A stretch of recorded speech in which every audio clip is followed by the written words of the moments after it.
अच्छा जी सर, सबसे पहले जो है वो मैं इस पर डिस्कस करूंगा राइट शेयर्स और फिर मैं रिवर्स ऑर्डर में आगे आऊंगा। तो सर अपने पास आप हेडिंग डालोगे राइट शेयर्स की।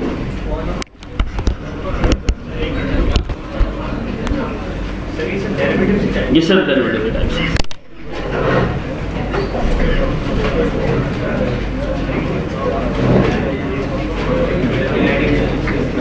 बंद करो तो मेरी हालत टाइप हो जाए।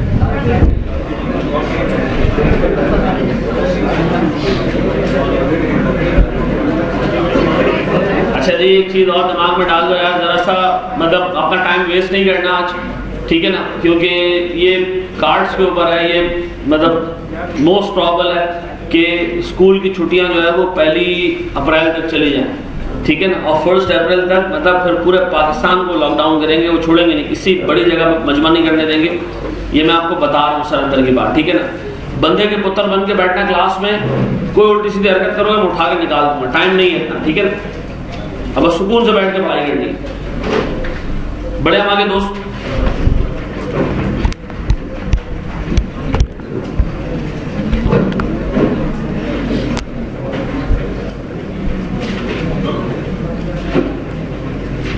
चलो जी सर, यहां देख लीजिए सर राइट शेयर्स हैं क्या बेटा, बिल्कुल चुप। अब मेरी इल्तिजा और गुजारिश नहीं है, आपने जो करना है करें, मैं तो अभी रुकूंगा नहीं, किसी को बोलूंगा नहीं कि वो चुप हो जाए, ठीक है। अच्छा देखिए सर, राइट शेयर्स यहाँ डिफाइन हो रहे हैं विद रिस्पेक्ट टू रिसिपिएंट, ठीक है। ये एक कंपनी की हिसाब किताब नहीं है, जो राइट इशू कर रही है उसकी अकाउंटिंग नहीं कर रहे हैं हम, अकाउंटिंग कर रहे हैं एक ऐसे बंदे की जो राइट शेयर्स रिसीव करेगा, ठीक है ना। तो पहले अपने पास यहाँ कोने में एक चीज लिख दो कि जनाब ये हमारे पास रिसिपिएंट की अकाउंटिंग है।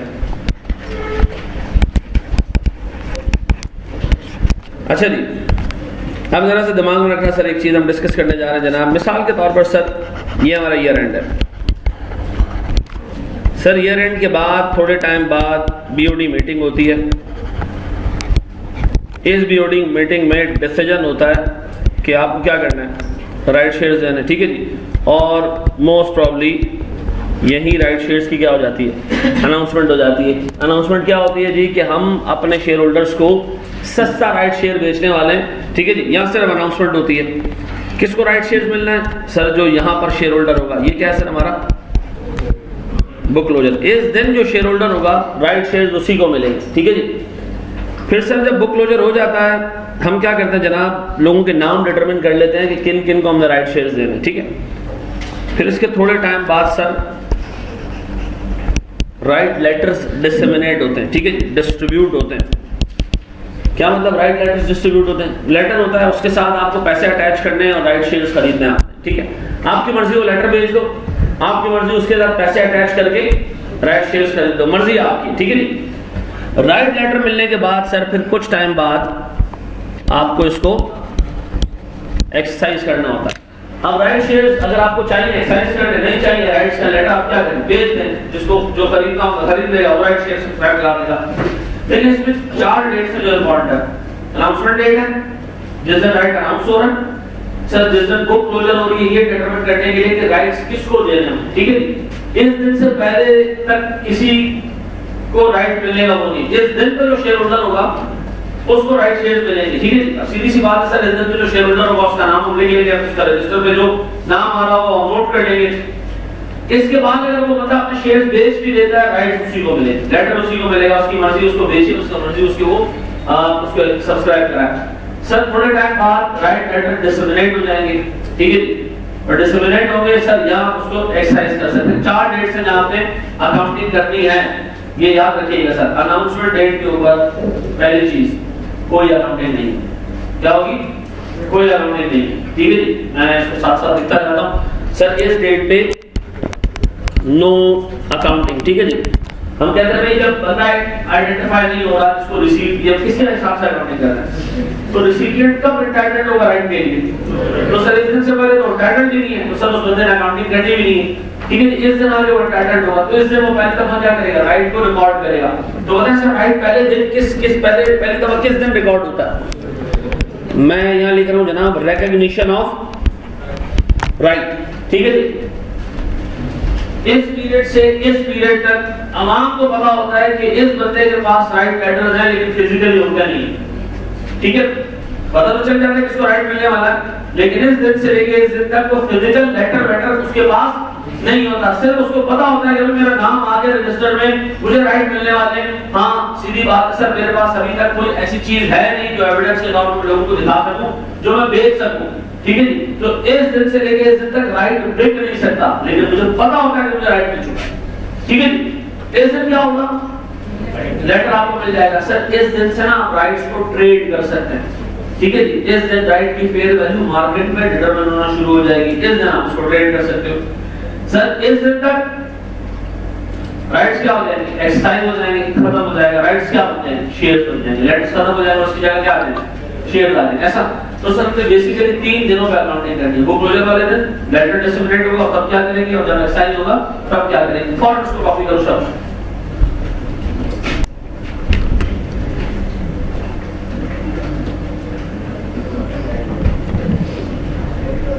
फौरन शाबाश।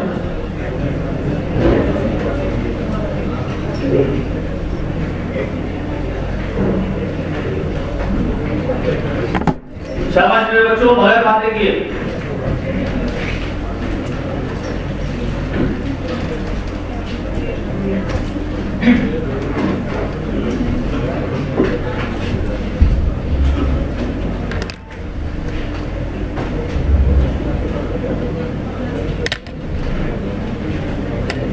बड़े होंगे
बिल्कुल खामोश हो जाए यार। अभी मैं आपको कोई रिक्वेस्ट करके या ये पता नहीं कुत्ते की दोनों तुम लोग नहीं होंगे से आपकी क्लास के कुछ बच्चे, मतलब मैं आपको बता रहा हूँ sir, FR, BFD, audit, company law, tax बच्चे हैं जो सस्पेक्ट्स में, ठीक है ना।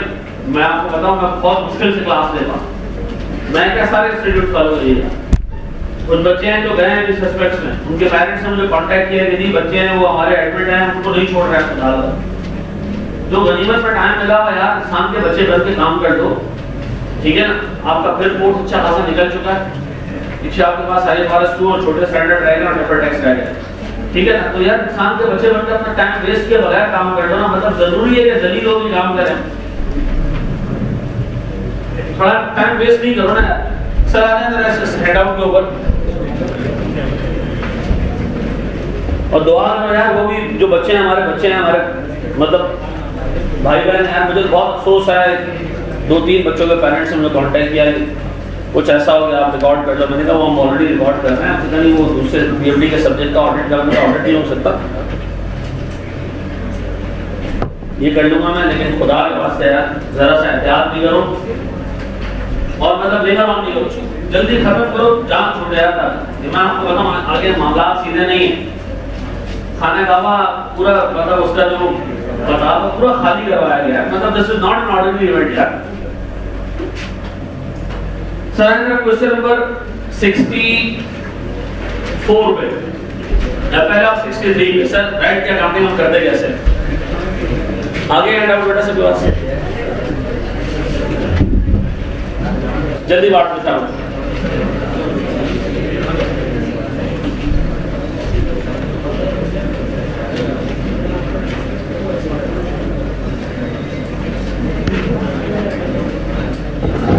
बड़े। चलो जी, ये कह रहे हैं Multan Sultan limited is an investor in PSL limited. देखो ये एक इन्वेस्टर है, मैं रिपीट कर रहा हूं, हम एक रिसिपिएंट की अकाउंटिंग कर रहे हैं, एक इन्वेस्टर की अकाउंटिंग कर रहे हैं, उस कंपनी का अकाउंटिंग नहीं कर रहे जो राइट शेयर दे रहा है, ठीक है, उसकी अकाउंटिंग नहीं कर रहे जो राइट शेयर रिसीव कर रहा है उसकी अकाउंटिंग कर रहा है, ठीक है जी। सर उसके पास 100 शेयर्स है PSL लिमिटेड में, ठीक है, प्राइस पर शेयर इन द मार्केट है 60 रुपीस, ठीक है जी। सर 100 रुपए का शेयर है और 100 शेयर्स हैं और 60 रुपए की वैल्यू है। तो अगर मैं आपसे ये कहूं कि सर जो इस बंदे की करंट वेल्थ है, ठीक है जी, वो वेल्थ है कितने की सर?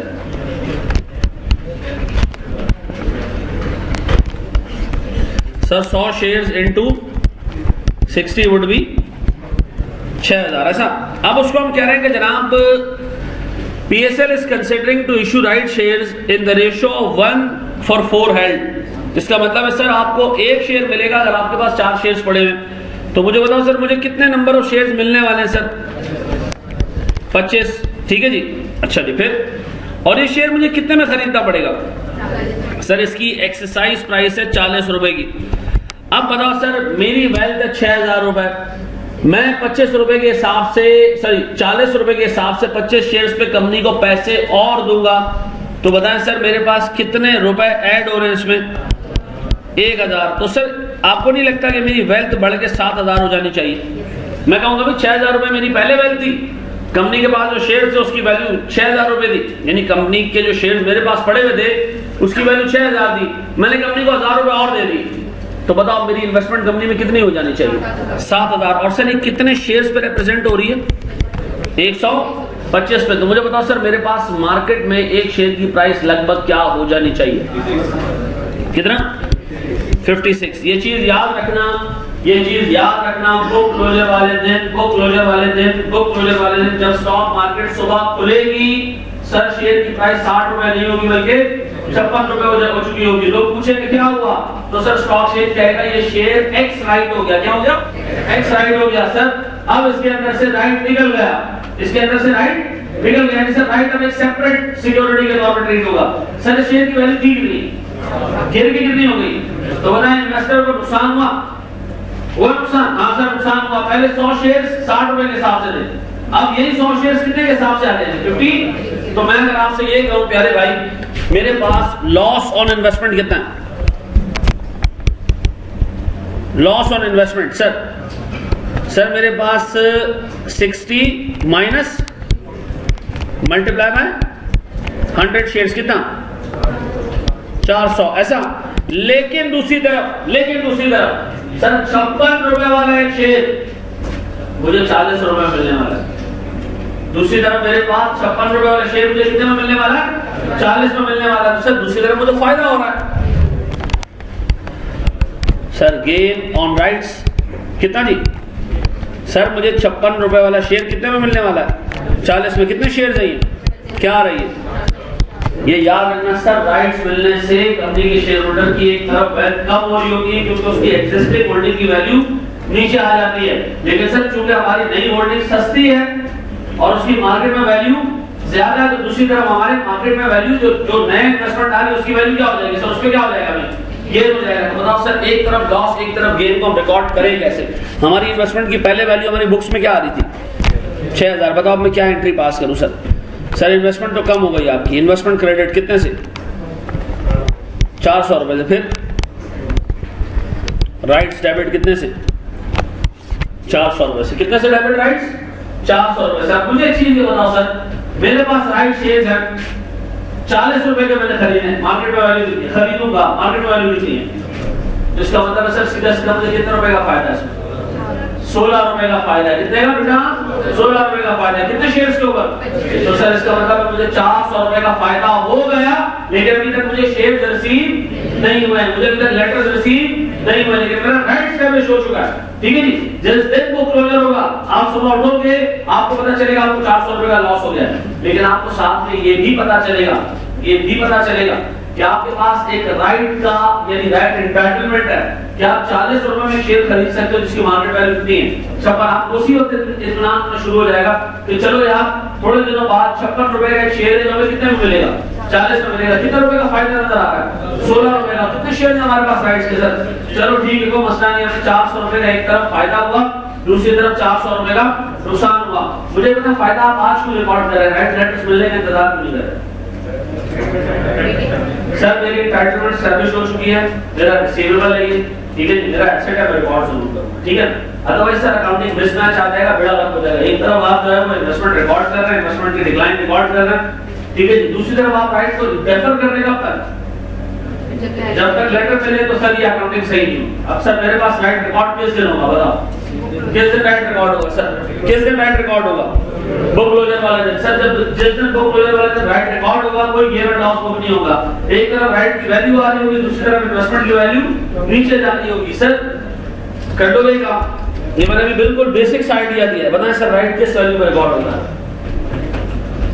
किस वैल्यू में रिकॉर्ड होता है sir. Market value minus exercise price की कहलाती है इंट्रिंसिक वैल्यू। क्या कहलाती है intrinsic value. Sir intrinsic value का मतलब तो मैंने कहा यार मुझे 4 रुपए पर शेयर का होगा नुकसान लेकिन दूसरी तरफ मुझे एक लेटर मिलने वाला है। क्या मिलने वाला है लेटर जिसके साथ मैं लगाऊंगा 40 रुपए। कितने 40 रुपए कितने लगाऊंगा लेटर के साथ 40 रुपए। मुझे कितने वाला शेयर मिलेगा 56 रुपए वाला। कितने वाला शेयर मिलेगा एक कागज के टुकड़े के साथ में कितने पैसे लगाऊंगा 40 रुपए। मुझे कितने वाला शेयर मिलेगा और उस कागज के टुकड़े की वैल्यू कितनी है 16 रुपए। और सर मुझे ऐसे कितने कागज के टुकड़े मिलने वाले 25। मुझे बताओ सर मुझे 25 × 16 पे 400 रुपए में राइट डेबिट करना चाहिए। सर थोड़े दिनों में आपको क्या मिलेगा एक लेटर मिलेगा इस तरह का। लेटर में लिखा होगा मेरे साथ 40 लगाएं और 56 वाला शेयर लेके जाएं। अब बताओ सर अगर मैं सर 40 रुपए लगा के 56 वाला शेयर लेता हूं तो मुझे उधर टुकड़े की सेल्फ वैल्यू कितनी है 16 रुपए। तो सर क्या करें राइट को रिकॉर्ड करें किसके ऊपर उसकी इंट्रिंसिक वैल्यू के ऊपर। किसके ऊपर इंट्रिंसिक वैल्यू का मतलब सर इस कागज के टुकड़े की असल में वैल्यू क्या है। इस कागज के टुकड़े की वैल्यू ये किसके नाम पे 40 रुपए अटैच किए तो आप 56 वाला शेयर खरीद सकते हो। तो इसका मतलब है सर इसकी वैल्यू कितनी है 16 रुपए। 16 + 40 वुड बी 56 ऐसा। अब बताओ सर क्या राइट मिलना एक ऐसा इवेंट है जिससे शेयर होल्डर की वैल्यू बढ़ती है। नहीं सर यार ये राइट मिलने के से मेरी वैल्यू बढ़ी नहीं भाई मैंने आपको कंट्रीब्यूट करने तब वैल्यू बढ़ी। मैं आपसे पूछ रहा हूं सर दूसरी चीज क्या राइट मिलने से गेन होता है लॉस होता है। कुछ नहीं होता सर राइट डेबिट होता है इन्वेस्टमेंट क्रेडिट हो जाती है। अच्छा मैं भी आपसे पूछ रहा हूं क्या राइट मिलने से एक्जिस्टिंग इन्वेस्टमेंट की वैल्यू नीचे आती है। हाँ सर लेकिन दूसरी तरफ राइट की इंट्रिंसिक वैल्यू की वजह से राइट्स की सेल्फ वैल्यू बढ़ जाती है। सर मुझे राइट को कितने में रिकॉर्ड किया था 400 रुपए इन्वेस्टमेंट को कितने से कम किया। ऐसा है सर एक बेसिक केस लिख के एडिट डाल के ना ये नीचे छापो सर अगला सवाल है हमारे पास जिसमें ठीक ठाक मूवमेंट्स आ रही है। सर जो एसेट हमारा डेबिट हो रहा है उसको हम राइट्स रिसीवेबल कर रहे हैं नहीं, आप उसको राइट रिसीव को मसला नहीं। Financial asset, right to receive cash और अदर फाइनेंशियल एसेट्स,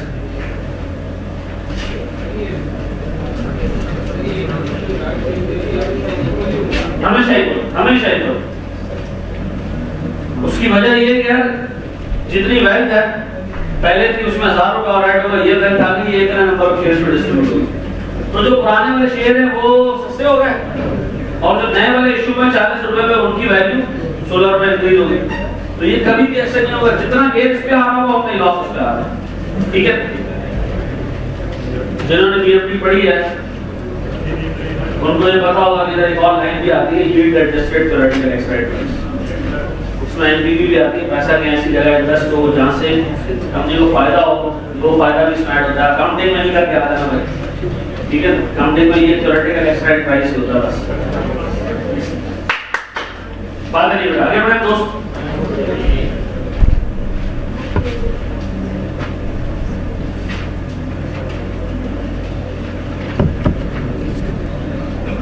सही 56 की जो प्राइस है वो क्लोजर है उसके अगले दिन सुबह बुक क्लोजर वाले दिन ट्रेडिंग होती है ना, बुक क्लोजर वाले दिन जैसे बुक क्लोजर शुरू होता है बस प्राइस आ जाती है उसकी। ठीक है,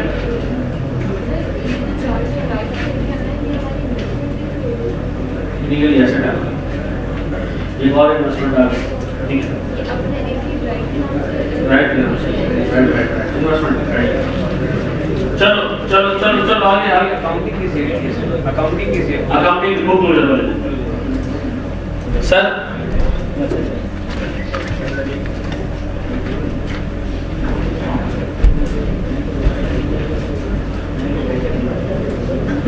शाबाश है, शाबाश।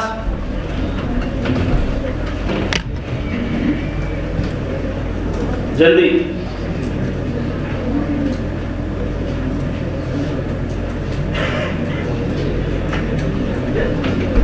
भाई डबल में मार कर दे रहे हैं, कभी सीधा पहनता है कभी उल्टा पहनता है, हैं? ये 8 दिन से तुमने पहना हुआ है, धोते भी हैं। चलो जी बढ़िया मिक्स करवा चेंज कर चलो पेपर की तरह इस्तेमाल कर भाई जी।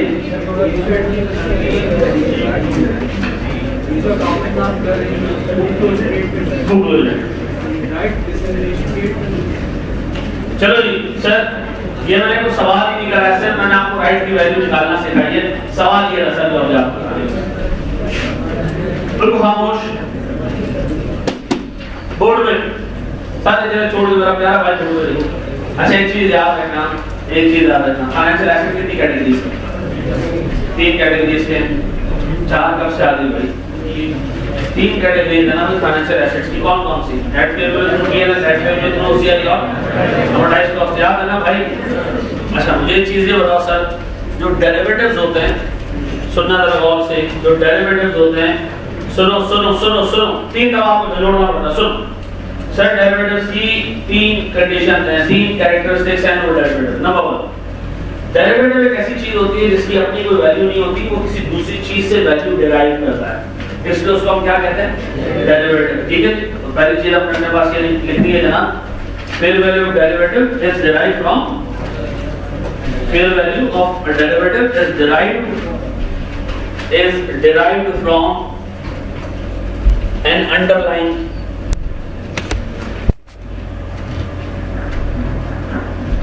fair value is derived, fair value of derivative is derived from an underlying कैसा? स्टॉक भी हो सकता है, गुड्स भी हो सकती हैं, गोल्ड भी हो सकता है, शेयर भी हो सकता है, इंटरेस्ट रेट भी हो सकता है, कुछ भी हो सकता है, अंडरलाइन हम उसको नाम देते हैं। Number 2 derivatives are settled in future, ये थोड़े टाइम बाद सेटल होते हैं sir. Number 3,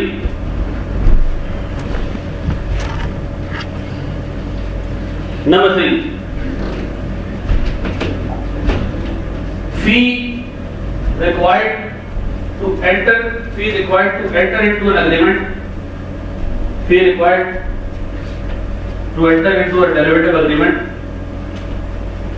Fee required to enter into a derivative agreement is significantly less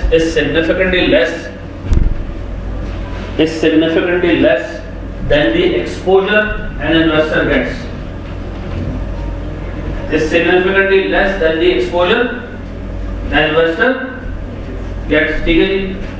अब मुझे एक बात बताओ सर, ये तीनों कंडीशन जिसमें होंगी वो क्या होगा? डेरिवेटिव होगा. आप जरा देखते हैं सर डेरिवेटिव में है क्या?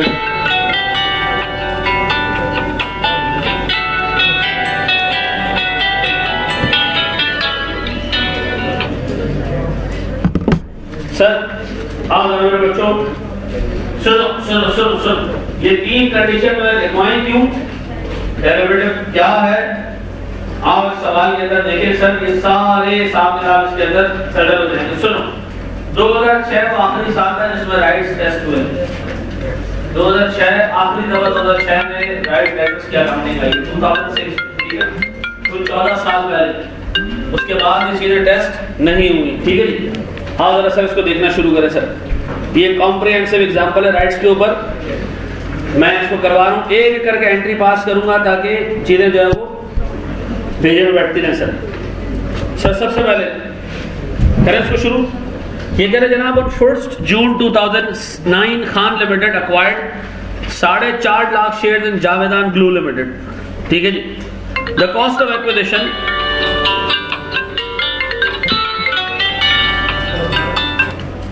रेहान में क्लास में अर्जेंट तो नहीं है? 10 तक कॉल कर ले, 10:30 तक कॉल कर ले. ब्रेक नहीं है. हाँ जी सर, 1 जून को हमने 4.5 लाख शेयर्स खरीदे और इसकी कॉस्ट ऑफ एक्विजिशन कितनी है? 84. भाईजान दोस्त बातें कोई नहीं करेगा. अब सर मुझे एक बात बताएं, मेरे पास शेयर्स हैं 4.5 लाख. सर एक शेयर की कॉस्ट कितनी है? अच्छा, मैं इसको सर क्लासिफाई किया eight fair value through OCI. ठीक है. अब ये मेरे पास मेन इन्वेस्टमेंट है, मेन सिक्योरिटी. इसको मैंने कहाँ क्लासिफाई किया? अच्छा, ये आप लिखेंगे अपने पास के सारे derivatives eight fair value through P&L होते हैं. क्या होते हैं? सारे derivatives eight fair value through P&L है. उनकी और कोई कैटेगरी नहीं है. सारे derivatives eight fair value through P&L है. सर मैंने सबसे पहले अपने पास एंट्री पास की होगी 1 जून को. सर इन्वेस्टमेंट डेबिट कितने से? Sir 4.5 lakh into 84. कितना आता है ये? कितना? 3780000. साथ एंट्रीज पास करते जा रहे हो तुम लोग. खरीद ली सर हमने इन्वेस्टमेंट. अच्छा जी. फिर सर हमारे पास नीचे आ रही है की डेट्स. अच्छा, अनाउंसमेंट भी कोई 21 जुलाई को हो रही है राइट्स की. अनाउंसमेंट भी कोई 21 जुलाई को हो रही है. तो सर 21 जुलाई तक तो पहुंचते हैं हम. रुको जरा, पहले नीचे एक डेट आ रही है 30 जून की आ रही है. देखिए 30 जून पे ये इन्वेस्टमेंट जो आपने 84 रुपये का खरीदा था एक शेयर, वो कितने का हो गया? 90 रुपीज का. क्या करूं सर मैं? इन्वेस्टमेंट डेबिट कितने से? 4.5 लाख शेयर. आंखें खोल के देख रहे हो कितने रुपए का एक शेयर बढ़ गया सर? 6 रुपए. कितने? कितना? 2 सर ये 6 रुपए कहां से आया? 84 का एक शेयर था, कितने में चला गया? 90 पे चला गया. तो OCI मैंने क्रिएट कर दिया कितने से? 2.7 मिलियन. अपने दिमाग में रखना, शेयर पहली दफा रिवैल्यू हुआ कब? 30 जून को. और इस पे गेन हमने बुक किया, OCI में डाला हमने गेन कितने का? 2.7 मिलियन का. कोई कंफ्यूजन, प्रॉब्लम, पंगा पसूड़ी नहीं सर. 21 जुलाई को अनाउंसमेंट हुई है. किस तारीख को? 21 जुलाई को. याद रखना 21 जुलाई को हम कोई एंट्री पास नहीं करेंगे. क्यों? हम अनाउंसमेंट डेट पे कोई अकाउंटिंग नहीं करते, क्योंकि रिसिपिएंट की एंटाइटलमेंट अनाउंसमेंट डेट पे है ही नहीं. सर 3 काम मैं कर चुका हूं सर. खरीदा, रिवैल्यू किया पहले महीने के एंड में, दूसरे महीने के मिड में जाके कहीं, दूसरे महीने के बिल्कुल आखिर में जाके कहीं राइट अनाउंस हुए, हमने कोई एंट्री पास नहीं की. सर करते करते हम पहुंच गए 31 जुलाई को. सर मैं अज्यूम कर रहा हूं कंपनी हर मंथ एंड के ऊपर जहां तक पॉसिबल है शेयर्स को रिवैल्यू कर रही है. हर मंथ एंड पे एग्जाम में ऐसा होगा नहीं कि इतना डिटेल में सवाल है, एग्जाम में 3-4 डेट्स होंगी, मैंने कोई 7-8 डेट्स डाल दी। तो मुझे एक बात बताओ सर, अब मैं क्या करूं? 31 जुलाई को 90 का शेयर बढ़ के कितने का हो गया? 97 का। तो मैं इन्वेस्टमेंट और बढ़ाऊं? इन्वेस्टमेंट मेरे बच्चों मैंने डेबिट कर दिया 4.5 लाख इंटू 7 कितने? 3.15 मिलियन। और मैंने क्रेडिट कर दिया क्या चीज? OCI कितने मेरे बच्चों? 3.15 मिलियन। डन हो गया। अब बताएं सर, मैं 31 जुलाई में मौजूद हूं, मेरे पास एक शेयर 97 पे रिकॉर्ड हो चुका है। सर मैंने इतना जितना भी इंक्रीज आया वो OCI में डाल दिया है, 2 दफा रिवैल्यू हो चुका है। करते करते हम पहुंच गए सर 12 अगस्त को। आगे 12 अगस्त को, 12 अगस्त को क्या है? Book closure. अब मैं अज्यूम कर रहा हूं कि 12 अगस्त को जो वैल्यू नीचे आ रही है ना 105 रुपए, इस पे लिख लो this is immediately before the right issue. ये राइट इशू से इमीडिएटली पहले की वैल्यू है। किस डेट पे ये? तो 12 अगस्त पे मैं इन्वेस्टमेंट को फिर रिवैल्यू कर रहा हूं। इन्वेस्टमेंट डेबिट कितने से? 4.5 लाख। सर 97 पे चल रहा था, 105 पे चला गया तो 8 रुपए कितने? 3.6 मिलियन बेटा। और फिर OCI ग्रेड कितने से? डन हो गया। अब बताओ सर, मैं बुक क्लोजर वाले दिन खड़ा हूं और बुक क्लोजर वाले दिन मुझे ये बात पता है कि मेरे एक शेयर की वैल्यू कितनी है? 105। एक शेयर की वैल्यू कितनी है? 105। इसी दिन किस दिन? सर आप कैलकुलेट करेंगे थियोरेटिकल एक्स राइट प्राइस। बताएं सर, मेरे पास कितने शेयर मौजूद हैं? हर एक की मार्केट वैल्यू कितनी है? बताओ कंपनी की टोटल वेल्थ कितनी है? सर इस बंदे की जो इसकी इन्वेस्टमेंट है इसकी टोटल वैल्यू कितनी है? 47.25 मिलियन। इसको कंपनी कह रही है प्यारे भाई आपको हम राइट्स दे रहे हैं। कितने? Javedan limited announced a right issue 1 for 4 shares held. Sir 1 for 4 shares का मतलब है सर 4.5 लाख में अगर 1 for 4 का हिसाब किताब आता है तो 1,12,500। सर किस रेट पे ये इशू हो रहा है सर ये राइट्स? सर क्या लिखा हुआ राइट की एक्साइज प्राइस क्या होगी? सर लिखी हुई है राइट की एक्साइज प्राइस कितनी सर? 70 रुपए। सर कहां लिखी हुई है? सर टेबल के नीचे 1 share for every 4 held with an exercise price of 70। तो बताओ सर मैं इन्वेस्टर को कह रहा हूं बाबू 70 घर से लाओ। अब बताओ सर 1,12,500 मल्टीप्लाई बाय 70 तो इन्वेस्टर अपने घर से कितने पैसे लेकर आ रहा है? कितना? 7875,000। इन्वेस्टर कह रहा है पहले मेरी वेल्थ 47.25 मिलियन थी, मुझसे कंपनी ने घर से 7.8 मिलियन और मंगवा लिया। तो बताओ सर मेरी टोटल वेल्थ इस कंपनी के अंदर मिला के कितनी हो गई सर? 55,125। प्लीज मेरे बच्चों बोर्ड में 55,125 फिर 000। मेरे बच्चों मुझे एक चीज ये बताओ, मेरे पास 55 मिलियन का हिसाब किताब आ गया, मुझे बताओ मेरे पास नंबर ऑफ शेयर्स कितने? 562। बताओ मेरे पास थ्योरेटिकल एक्स राइट प्राइस कितनी? 98। जिस दिन को क्लोजर है आपकी शेयर की इमीडिएटली पहले उससे वैल्यू कितनी है? 105। जैसे ही सुबह सर को क्लोजर की सुबह को मार्केट खुलेगी आपको पता चलेगा कि आपका शेयर 105 का नहीं बल्कि कितने का रहेगा? 98 का। क्या हो चुका है आपको? लॉस हो चुका है। क्या हो चुका है आपको? लॉस हो चुका है। तो बताओ लॉस को हमने रिकॉर्ड करना है। क्या करना है हमने sir?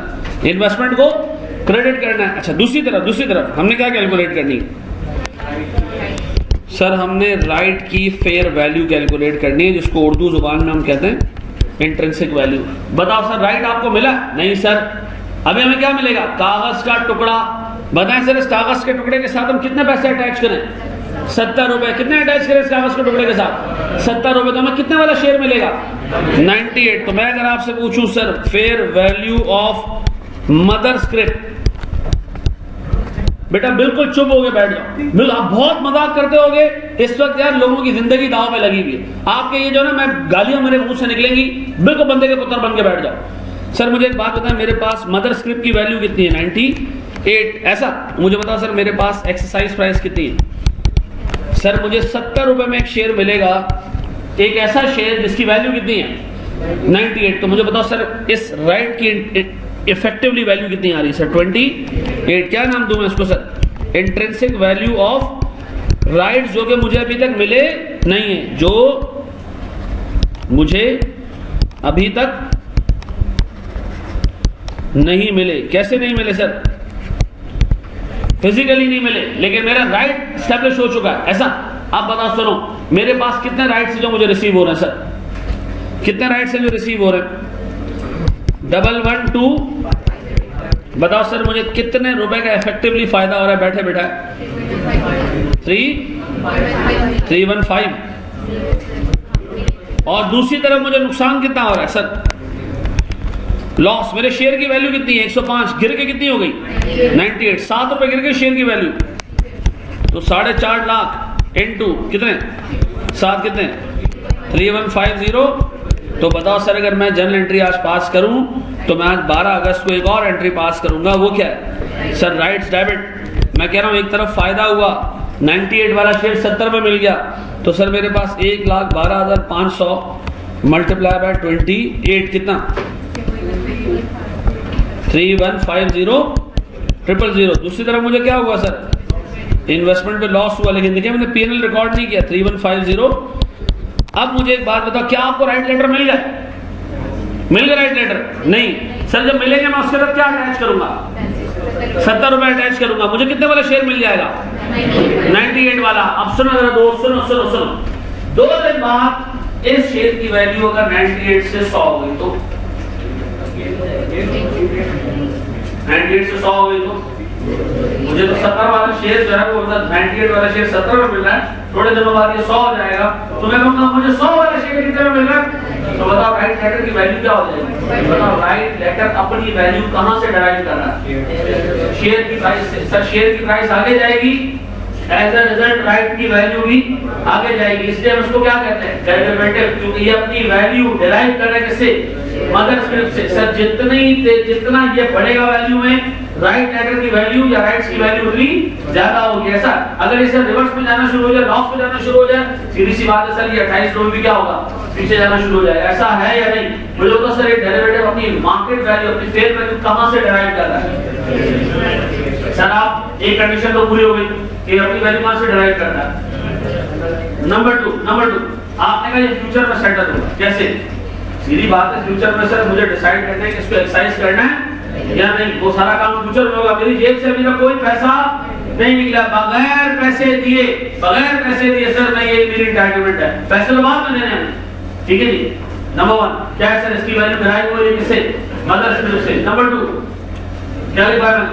That will settle in future. Number 3 sir मेरी कोई पैसे की इन्वेस्टमेंट नहीं है सर, जब पैसे की इन्वेस्टमेंट होगी आगे होगी, लेकिन सर मेरा एक्सपोजर शुरू हो चुका है, मुझे इफेक्टिवली 1,12,500 रुपए की एंटाइटलमेंट हो चुकी है, लेकिन मैंने अभी तक इस पे कोई पैसा खर्च नहीं किया। मुझे बताओ सर ये जो राइट्स हैं ये डेरिवेटिव है, और डेरिवेटिव है क्या? Eight fair value through. अब बताओ ये डेरिवेटिव किस अंडरलाइन पे मिल रहा है?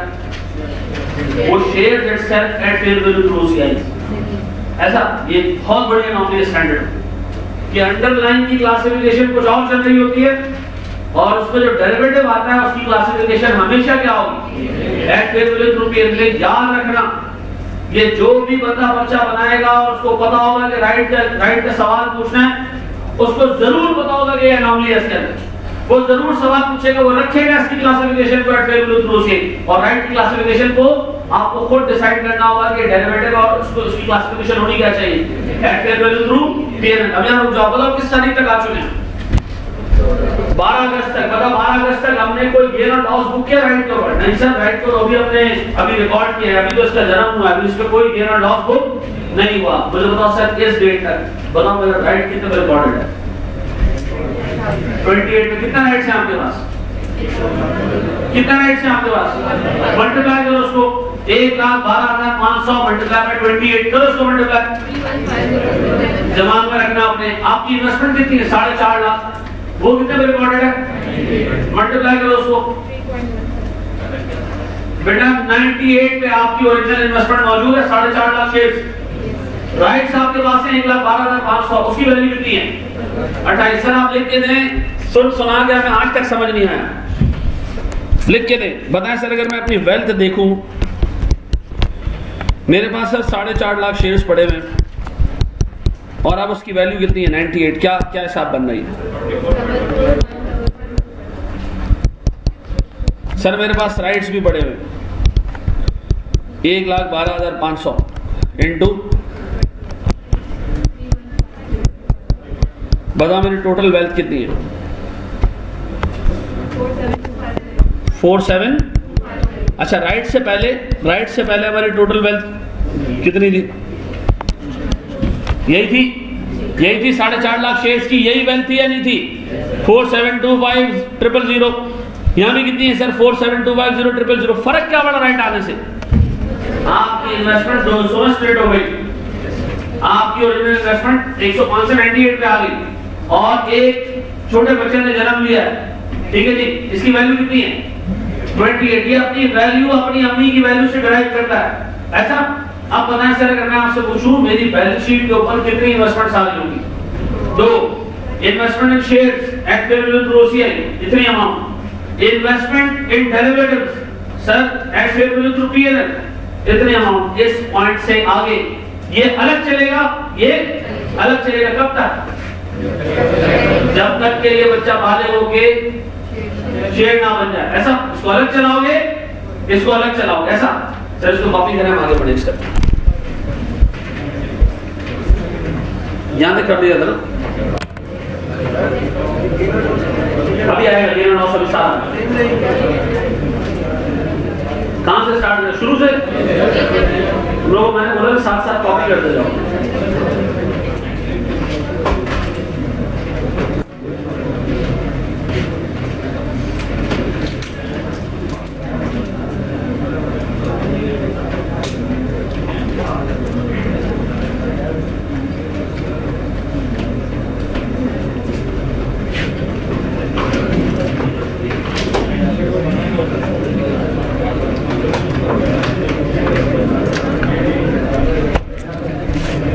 बेटा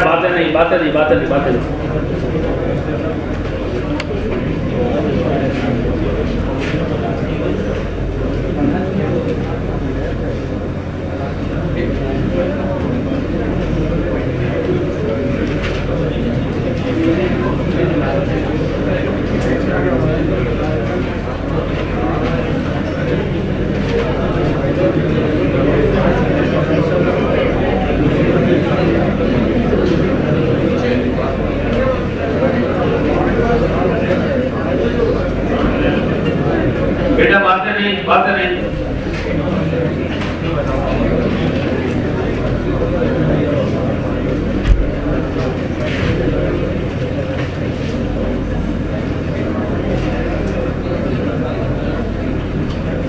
शाबाश शाबाश शाबाश शाबाश।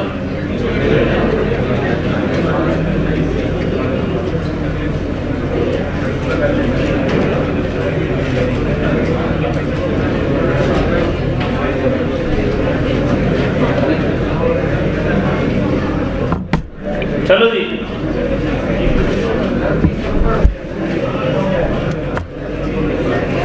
यार अगर आपको कॉपी कर लोगे ना तो ज्यादा अच्छा हो जाएगा, बातें करने से बहुत ज्यादा बेहतर है। स्पीड में कॉपी कर लो ताकि हम आगे बढ़ जाएं।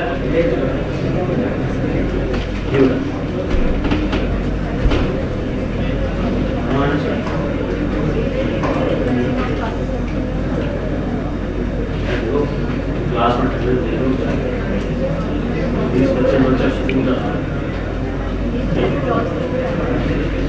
क्लास ऑफ तो नहीं कर रहा, मैं अपने ध्यान को इस पर डाल के आप सबको इस पर डाल के आ रहा हूँ। मैं कह रहा हूँ कि जरा सा जल्दी बैठो सीधा। भाई आज रात में हम जो है ना वो बीएफडी की पहली ऑनलाइन क्लास लेंगे आधे पौने घंटे की, सिर्फ एक टेस्ट बेसिस के ऊपर के हिसाब किताब क्या बन रहा है, क्योंकि आगे हालात जो है ना वो मैं आपको बता रहा हूँ सर, जो आज ये सारी बातें हुई हैं, सारी साथी में बात हो रही थी, तो सिचुएशन अच्छी नहीं। ठीक है, सिंध गवर्नमेंट ने मतलब शायद बड़े पैमाने पे नंबर छुपा के रखे हुए, ठीक है, जो बड़ा ऑब्वियस केस है। अच्छा वो नंबर ऐसे हैं कि इन्होंने उसको रखा बस।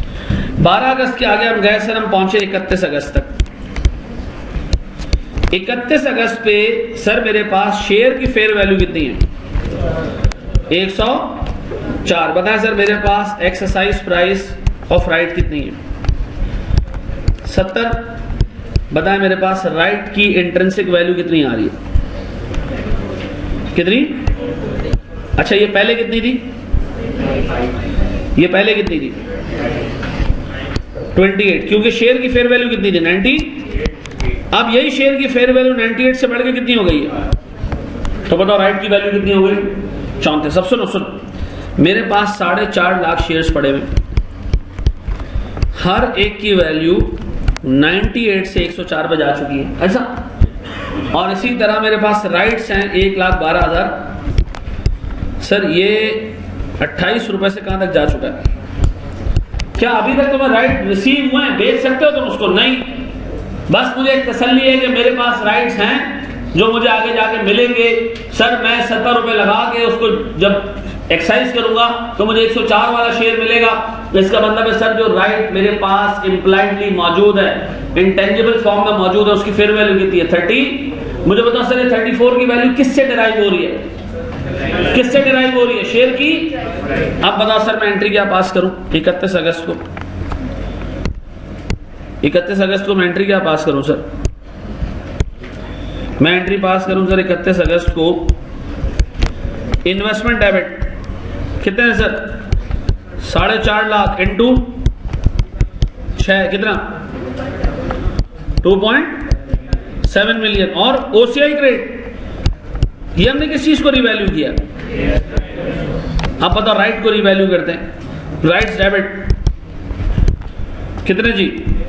1,12,500 मल्टीप्लाई बाय 6, 4 नहीं ये 6 कितना 670। अब बताओ क्रेडिट क्या करूं? Very good sir 6,75,000। मेरे बच्चों फिर रिपीट कर रहा हूं, इसके बाद अगली डेट कब आई? अगली डेट कब आई? 10 सितंबर को। 10 सितंबर को ऊपर देखो क्या हुआ 10 सितंबर। क्यों 10 सितंबर की डेट यहां लिखी है? सर लेटर्स आ गए राइट के, लेटर्स आ गए राइट के। लेकिन सुनो सुनो सुनो, लेटर आने से पहले लेटर आने से पहले सर मुझे बताओ 10 सितंबर को मेरे पास जो शेयर्स हैं वो कितने के? शेयर्स कितने के सर? शेयर्स सर मेरे पास 4.5 लाख शेयर्स 104 रुपए से बढ़ के कितने पे जा चुके? 106 पे। तो कितने रुपए बढ़ गई? 2 रुपए, यानी 9 लाख। अब बताओ सर मेरे पास राइट्स 1,12,500 थे। बताएं मेरे बच्चों मेरे पास राइट लेटर की देखो बराबर वाले कॉलम में फेयर वैल्यू आ चुकी है कितनी? 39। अब आपको वैल्यू कैलकुलेट करने की जरूरत नहीं है। इससे पहले हम राइट की वैल्यू कैलकुलेट कर रहे थे। कैसे? मदर स्क्रिप्ट की वैल्यू माइनस एक्सरसाइज प्राइस। मैं कहता था भाई मुझे एक शेयर 70 रुपए की कीमत में मिलेगा जिसकी फेयर वैल्यू 106 रुपए। जरा माइनस करो 106 माइनस 70 करो कितना? 106 माइनस 70 करो। जैसे बेटा ये किया था, जैसे ये किया था, कितना आ रही है 36। तो सर इसकी वैल्यू 36 होनी चाहिए अगर 106 रुपए वैल्यू है। लेकिन सर देखिए इसकी फेयर वैल्यू कितनी आ रही है 39। तो याद रखना सर मार्केट वैल्यू थोड़ी बहुत ऊपर या नीचे हो सकती है। अगर ये शेयर डिमांड में ज्यादा होगा, मांग ज्यादा रहे होंगे लोग, तो इसकी इंट्रिंसिक वैल्यू से थोड़ा सा ऊपर ट्रेड हो रहा होगा। और सर अगर इसकी डिमांड मांग कम होगी तो इंट्रिंसिक वैल्यू से थोड़ा सा नीचे रिपोर्ट हो रहा होगा। ऐसा सर? अब बताइए राइट लेटर्स अलग से एक शेयर। अब बताओ सर मैं एंट्री क्या पास करूं? कितने रुपए का सर? ये 39 रुपीज का है। बताएं सर 39 रुपीज है तो मैं क्या करूं? अमाउंट कितनी आ रही है सर? 39 है तो कितने रुपए का गेन है सर इस पे? 39 माइनस 34 कितना बेटा? 56200। पक्का यही है? बताओ बेटा मैंने इसकी एंट्री क्या पास करनी और इसकी क्या पास करनी? पहले सर इन्वेस्टमेंट डेबिट कितने से? 4.5 lakh into 2 that is 9 lakh. और ओसीआई क्रेडिट कितने से? 9 लाख। फिर अगली एंट्री राइट्स डेबिट कितने से? 5,62,500। मेरे बच्चों फिर क्या ग्रेड? जब तक ये राइट सब्सक्राइब नहीं होता आप इसका गेन और लॉस पीएनएल में डालते रहेंगे। अभी भी ये डेरिवेटिव है, अभी भी आपने कोई पाई पैसा इसमें इन्वेस्ट नहीं किया। अब बताओ सर मैं बड़ी बेसिक चीज आपसे पूछ रहा हूं, कितनी चीजें हमारे पास मौजूद हैं इस वक्त? 2 चीजें। शेयर मौजूद हैं कितने? 4.5 लाख। फेयर वैल्यू कितनी है उसकी? 106। और सर मेरे पास राइट्स मौजूद है, लेटर्स मौजूद है इस वक्त कितने? 1,12,500। एक की वैल्यू कितनी है? 39। ऐसा सर 10 सितंबर के बाद हम बढ़ते हुए गए किस तारीख तक? किस तारीख तक सर? सर हम गए 30 सितंबर तक। मेरे बच्चों मुझे बताओ 4.5 लाख शेयर्स 106 से बड़े नहीं सर, कम होगा ये 105 हो गए। लॉस आया कितने का 4.5 लाख। अब बनाए सर मेरे पास 1,12,500। सर ये राइट्स कितने पे चले गए 42 थे, कितने पे 39 पे। इस पे गेन आया कितने का 37,337।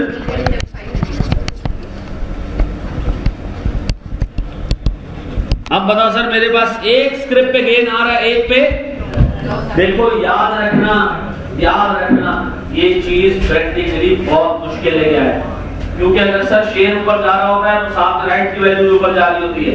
राइट किसी अलग कंपनी का शेयर नहीं है, किसी ग्रुप की दूसरी कंपनी का शेयर नहीं है सर। फेयर वैल्यू नीचे आ रही होगी, राइट की वैल्यू नीचे आ रही होगी, लेकिन मैंने जानबूझ के एक पे लॉस एक पे गेन डाला है ताकि एग्जाम में आपको अगर एग्जामिनर उल्टा सीधा कोई भी सिनेरियो दे आप उसमें क्वेश्चन नहीं उठाएंगे इसका बिजनेस सेंस क्या बना है। मैं आपको बता रहा हूं दिस इज टोटली बुलशिट। क्यों शेयर की वैल्यू नीचे आ रही है और राइट की वैल्यू ऊपर जा रही है, पॉसिबल नहीं, ठीक है ना। या तो दोनों की वैल्यू ऊपर जाएगी या दोनों की वैल्यू नीचे आएगी। सर मैं आपको इसलिए बोल रहा हूं कि 2006 में आपका जब टेस्ट हुआ ना तो उसमें ऐसा पैटर्न लगा हुआ था, ठीक है जी। अगर आ जाए मान लेना। अब बताओ मैं क्या करूं, इन्वेस्टमेंट को बढ़ाऊं कम करूं? कम करें। क्या एंट्री पास करूं सर इन्वेस्टमेंट के लिए? OCI डेबिट कितने से मेरे बच्चों 4.5 लाख और इन्वेस्टमेंट ग्रेड कितने से 5.5। फिर मेरे बच्चों इसके बाद एक और चीज, वो क्या है राइट्स डेबिट कितने से 337,500 और अब लिखेगा नहीं कोई, इसको हम ले जाते हैं 11 नवंबर तक, फिर आप ले लेना है साहब। किस तारीख तक हम आ चुके हैं 30 सितंबर तक। फिर बताओ क्या हुआ 11 नवंबर का दिन आ गया।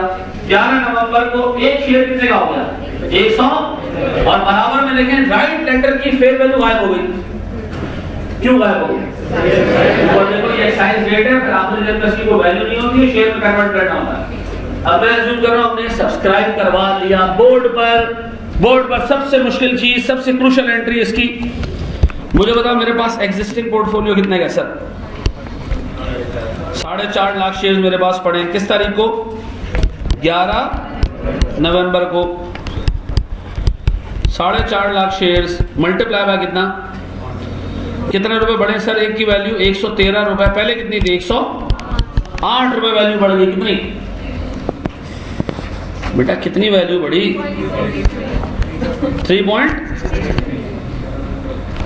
3.6 मिलियन सर। अच्छा फिर मेरे पास सर कोई 1,12,500 राइट्स थे, ये 42 पे ट्रेड हो रहे थे ऐसा। अब इनकी वैल्यू क्या है, पहले मैं सर ये एंट्री पास कर लूं।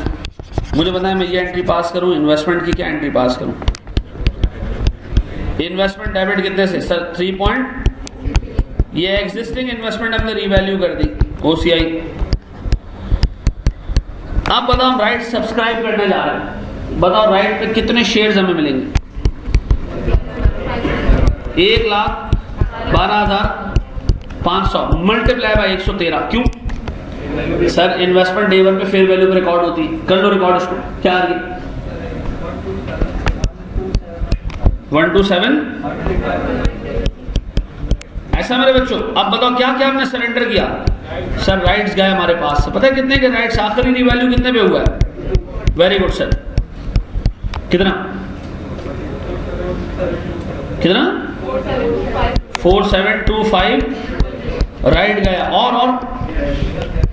कैश गया सर हमारे पास से। हर एक शेयर के लिए हमने पहली दफा 70 रुपए पे किए। कितने 787। अब बताओ सर बाकी का अमाउंट हम डाल देंगे P&L में। कितना सर? 1.5 रुपया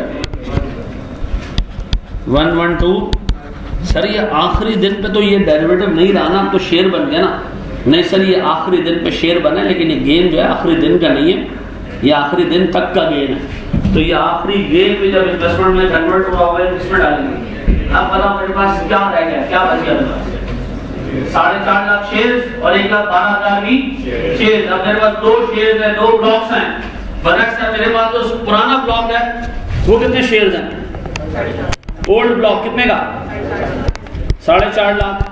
बेटा आज उसकी वैल्यू कितनी है? 113। नया ब्लॉक कितने का? 1,12,000। मेरे बच्चों इसकी वैल्यू कितनी है? 113। दोनों की वैल्यू 113 है, दोनों फर्क। ये अभी अभी आया सर, जवान हो गए, ये पुराने पढ़े हैं। ये याद रखना है, पुराने पढ़े हैं ना, इस पे OCI का बैलेंस है, इस पे OCI का बैलेंस।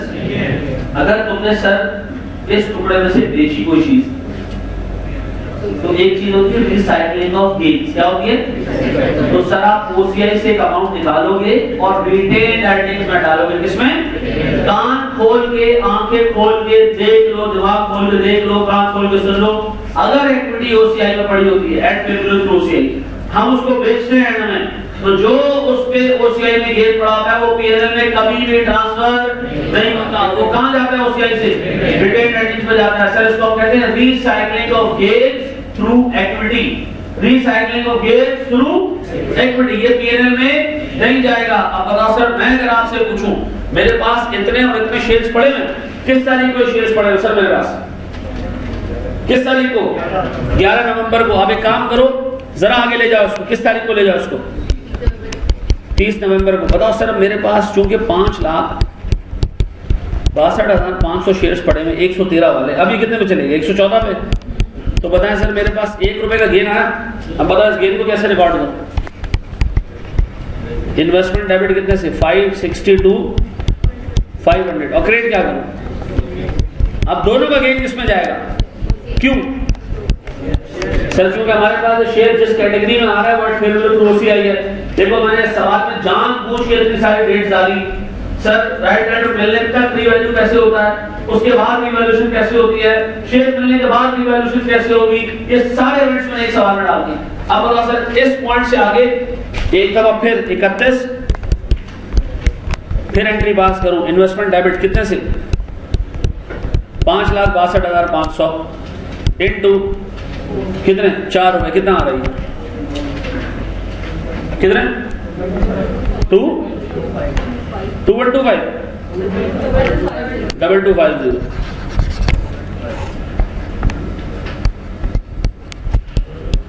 और क्रेडिट क्या करूं? अच्छा सुनो, अब बताओ सर कुछ OCI क्रिएट हुआ है इन शेयर्स के ऊपर भी, और इस शेयर्स पे तो ठीक ठाक OCI जमा हो चुका है। क्यों? ये कब से जिंदा है? ये ज़माने करीब से। ये अभी है, ये 113 से कहां तक पहुंच गया? 118 तक पहुंचे। ये 84 रुपए पर खरीदे थे, याद आ रहा है? ये कब खरीदे?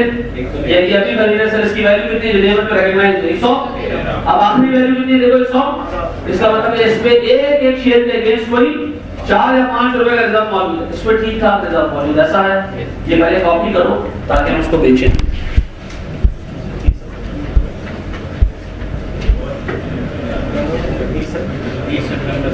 ठीक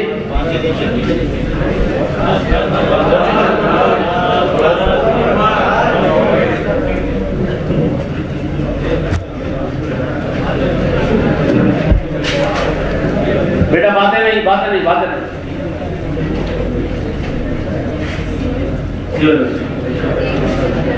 हाँ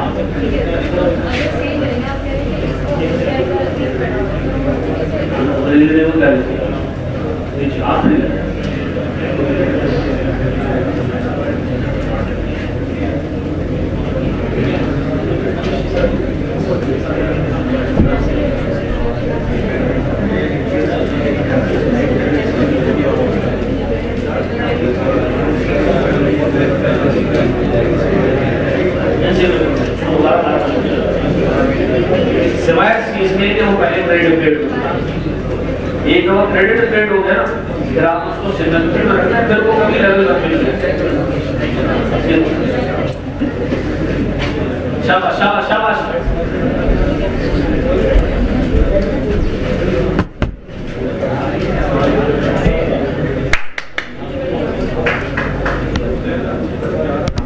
सर आपने 84 रुपए का एक शेयर खरीदा और सर करते करते आप उसको 105 तक ले आए। कितने रुपए का गेन आपने बुक किया? कितने का? 21 का। यानी सर मैंने 84 का एक शेयर खरीदा, उसको मैं ले गया 105 तक। 84 से चला गया वो 105 तक। कितने का गेन मैंने बुक किया सर? 21 का। इसके बाद सर ये नीचे आया, और ये नीचे आया किस अमाउंट पे? ये 98 पे नीचे आना ना, ये लॉस हमने ओसीआई में नहीं डाला, हमने इसके अगेंस्ट राइट्स डेबिट किए, याद आ रहा है? अब बताओ सर, इवन 98 पे आने के बाद भी मेरे पास ओसीआई में कितना बैलेंस पड़ा हुआ है? 21 रुपए का। आप बताओ फिर ये 98 से बढ़ते बढ़ते कहां तक गया? 118 तक। तो बताओ मजीद इसमें कितना जंप आया? 20 का। तो अब अगर कोई मुझसे पूछे कि यार ये 84 रुपीज का खरीदा गया शेयर सर 105 पे गया, आपने 21 रुपए का गेन बुक किया, 105 से नीचे 98 पे आया, आपने क्या किया सर राइट का हिसाब किताब किया, फिर 98 से ये 118 तक गया, तो 20 रुपए का गेन और बुक हो गया। तो मुझे पता टोटल गेन जो मैंने एक शेयर के अगेंस्ट बुक किया वो कितने का? 41 रुपीज का। ये दिमाग में रखना। अब पढ़ो आखिरी लाइन, इसी सवाल की लास्ट लाइन पढ़ो क्या लिखी हुई। ये कह रहा है जनाब 70% investment, the company sold 70% investment on 31 दिसंबर 2009। हमने 70% सर 70% निकालो जरा, 5,62,500 का 70% बनता कितना है सर? ये बनता है जनाब 70% 3937 सर। ये इसका मतलब है ये तो सारे पुराने शेयर्स ही हैं। क्यों? वो कह रहे हैं कंपनी फीफो बेसिस पे चल रही है। पुराने शेयर्स कितने ने? 4.5 लाख। इसका मतलब है 4.5 लाख में से 3,93,750 शेयर्स हमने बेच दिए। जब बेचे होंगे एंट्री क्या पास की होगी? कैश डेबिट कितने से सर? 393,750 सर हमने फेयर वैल्यू पे ही बेचा होगा। कितना कितना बेटा?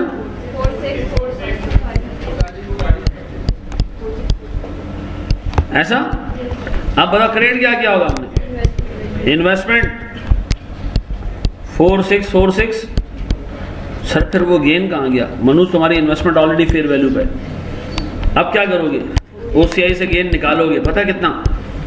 393,750 मल्टीप्लाई बाय 41 कितना? 1614 सर। ये 41 कहां से आया? ये रहा बेटा, 20 का एक चेंज और 21 का एक चेंज और 20 का एक चेंज।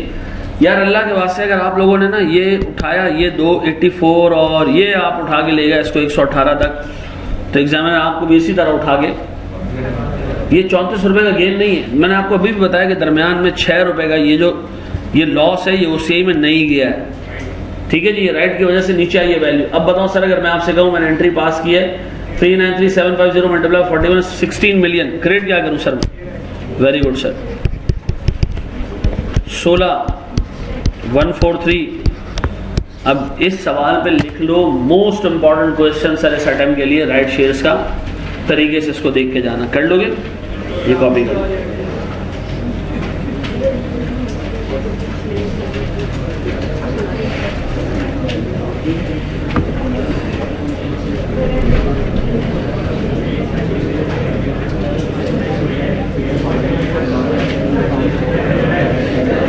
दोस्त मैंने कॉपी करने के लिए दिया है, टाइम वेस्ट करोगे मैं आगे बढ़ जाऊंगा। नहीं करना है कॉपी, भाड़ में जाओ।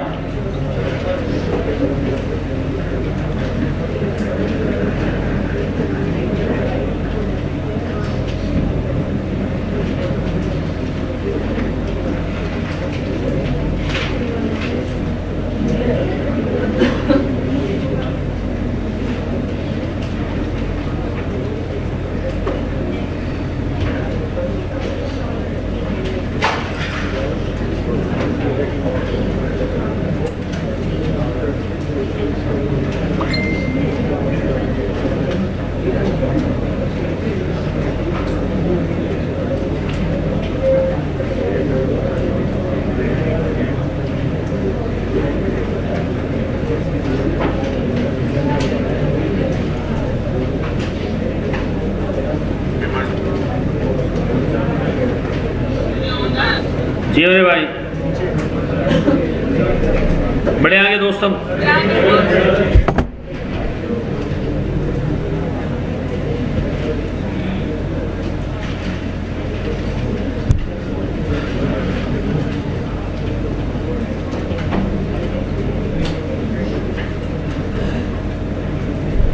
बढ़े।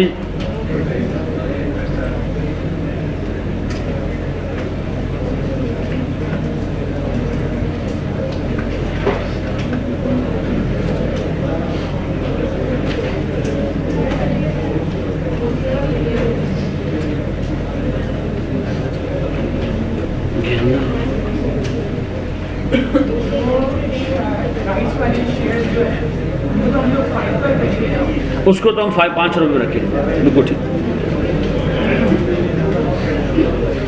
जी सर, बड़े आगे हम सर अपने पास हेडिंग डाले। बिल्कुल चुप, बिल्कुल चुप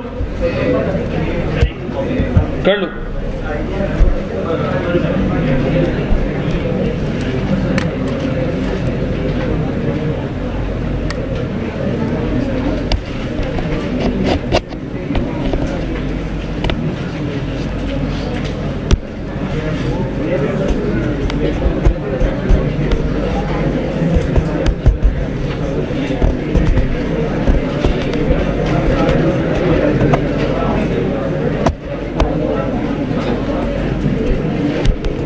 कर लिया मेरे बच्चों, आगे बढ़ जाए।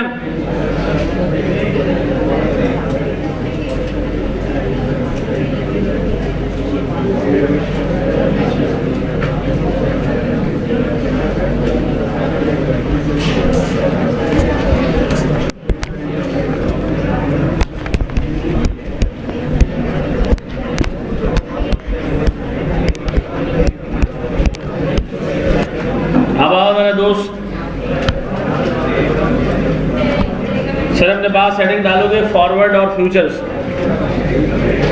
सर फॉरवर्ड और फ्यूचर्स भी डेरिवेटिव्स हैं। आए जरा इस पे सर हम छोटी सी एक एग्जांपल लेके चले। सबसे पहले सर इसके अंदर की फीचर्स हम लिख लें। सर मिसाल के तौर पर आज हमारे पास सर 1 जनवरी का दिन है, ठीक है जी। और सर आज मैं जाके मार्केट से एक चीज़ खरीदने जाता हूँ। उसे मिसाल के तौर पर मैं OGDC का एक सिंगल शेयर खरीद रहा हूँ, ठीक है जी। OGDC का एक सिंगल शेयर खरीद रहा हूं, तो सर मेरे पास स्पॉट प्राइस उसकी जिस पे आज ये शेयर मुझे मिल सकता है सर 125 रुपए, अगर मैं इसको आज के आज खरीदूं, ठीक है जी। सर मुझे ये शेयर चाहिए आज से ठीक 3 महीने बाद, और मुझे डर है कि इसकी वैल्यू बढ़ गई, ये महंगा हो गया, तो सर मुझे 3 महीने बाद शेयर महंगा खरीदना पड़ेगा। मैं शेयर को खरीदना चाह रहा हूं सर कब? 31 मार्च को। गौर से सुनना, 31 मार्च को मैं इसको खरीदना चाह रहा हूं। सर 125 रुपए इसकी आज वैल्यू है, 31 मार्च तक पता नहीं कितनी हो चुकी हो वैल्यू, तो मुझे नहीं बताइए। सर मैं जाता हूं एक ब्रोकर के पास, या मैं जाता हूं से स्टॉक एक्सचेंज, ठीक है जी। अब जिन्होंने बीओबी पढ़ी है ना, 2 मिनट के अपना दिमाग बंद करना, ठीक है, क्योंकि उनको पता है कि फॉरवर्ड और फ्यूचर में जमीन आसमान का फर्क है। अकाउंटिंग में दोनों एक ही चीज, ठीक है। अब सुनो, स्पॉट पे हमारे पास 125 रुपए की प्राइस है। स्पॉट का मतलब अभी के भी खरीदोगे तो 125 का मिलेगा। मैंने कभी थोड़ी खरीदना, मुझे 31 मार्च को खरीदना है। तो सर ब्रोकर कह रहा है ठीक है, अगर आपको 31 मार्च को खरीदना है तो फिर आप फॉरवर्ड या फ्यूचर कॉन्ट्रैक्ट कर दो, क्या आपको 31 मार्च को एक शेयर देगी। मैंने कहा ठीक है, मैं कॉन्ट्रैक्ट कर देता हूँ। मैंने सर किया फ्यूचर कॉन्ट्रैक्ट, ठीक है जी। और सुनना, फ्यूचर में उसने कहा एक शेयर आपको 125 का नहीं बल्कि हम 130 का देंगे। मैंने कहा ठीक है। अब अगर मैं उसको रीड करूं 125 का किस सूरत में? आज पैसे दो आज शेयर दो। 130 का किस सूरत में? 3 महीने बाद पैसे दो, 3 महीने बाद शेयर दो। बताओ, मैंने डे 1 को 5 पैसा पे किया, मैं सिर्फ क्या किया, एक वर्बल कमिटमेंट। ठीक है, 3 महीने बाद मैं आऊंगा, आपको 130 रुपए दूंगा, आपसे एक शेयर लेके चला। किससे वादा किया मैंने?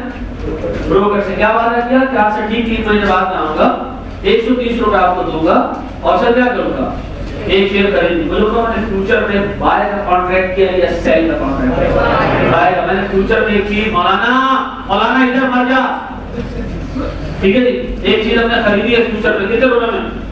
130 रुपए में। मेरा पहला कॉन्ट्रैक्ट है फ्यूचर बाय। अब सर सुनिएगा दोस्त, मैं सर स्टेप लेकर रहा हूं। सबसे पहला स्टेप सर, आपको एक चीज खरीदनी है फ्यूचर में, आज आप फ्यूचर मार्केट में उसको खरीदने, फ्यूचर बाय कितने में? 100। मैं इसको नेगेटिव लिख रहा हूं क्योंकि मैंने पैसे देने, ठीक है, और बदले में मिलेगा क्या मुझे? एक शेयर मिलेगा। सर ये एग्रीमेंट करने के बाद ना 31 जनवरी का दिन आ गया, थोड़े टाइम बाद, तो पता चला कि जी स्पॉट पे एक शेयर 140 रुपए का हो चुका। एक महीने में स्पॉट मार्केट में शेयर 125 से बढ़ के कितने का हो गया? अब बताओ, मैं इसको रीड कर रहा हूँ। 140 का शेयर अभी अगर मैं 31 जनवरी को कर रहा हूँ, अभी अगर मैं एक शेयर खरीदूं कितने का पड़ेगा? 140 का। बाबू वो दोस्त इधर इधर इधर छोटे भाई, हम 140 रुपए का मिलेगा। आज ही के दिन ब्रोकर ने मुझे फोन किया कि सर आपको पता है अगर आज आप फ्यूचर कॉन्ट्रैक्ट लेना जिसकी मैच्योरिटी ना हो, कितने महीने बाकी है इसमें, तो सर एक शेयर आपको मिलेगा कोई 100 से 143 रुपए में। कितने में? 143। आप मुझे एक बात बताओ सर, गौर से सुनना, ये मेरे पास किस चीज की प्राइस है? स्पॉट की प्राइस। ये आज से ठीक 3 महीने बाद मैं एक शेयर खरीदूंगा जिसका रेट कितना है? अभी के अभी एक शेयर खरीदूं 31 जनवरी में कितने का पड़ेगा? लेकिन आज के दिन अगर मैं 31 मार्च में 2 महीने बाद एक शेयर खरीदूं कितने का? अब सर सुनो, मैंने सुकून से चीज नोट की, अच्छा मतलब सही है यार 143 ठीक है 140। अब सुनना जरा गौर से, ब्रोकर ने मुझे कहा कि सर अगर आप चाहें तो आप इस कॉन्ट्रैक्ट से एग्जिट कर। मैंने कहा कौन सा कॉन्ट्रैक्ट से? उसने कहा आपने फ्यूचर में 130 रुपए का शेयर खरीदा है ना, आप पैसे कब देंगे इसे? और हम आपको क्या देंगे? शेयर देंगे। कॉन्ट्रैक्ट आपने कब किया था?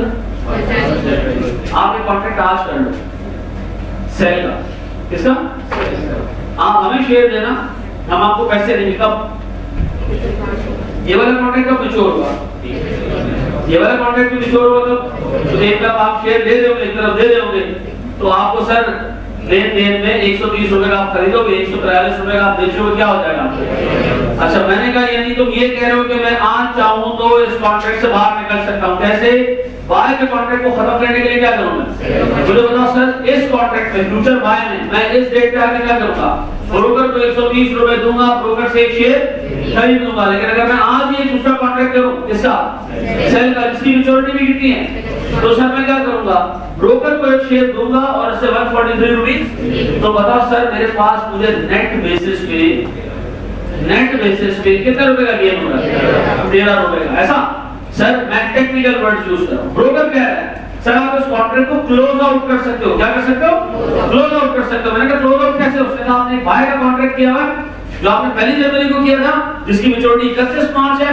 31 जनवरी को खड़े होकर आप एक और कॉन्ट्रैक्ट करेंगे सेल का, उसकी मैच्योरिटी भी 31 मार्च की रखें।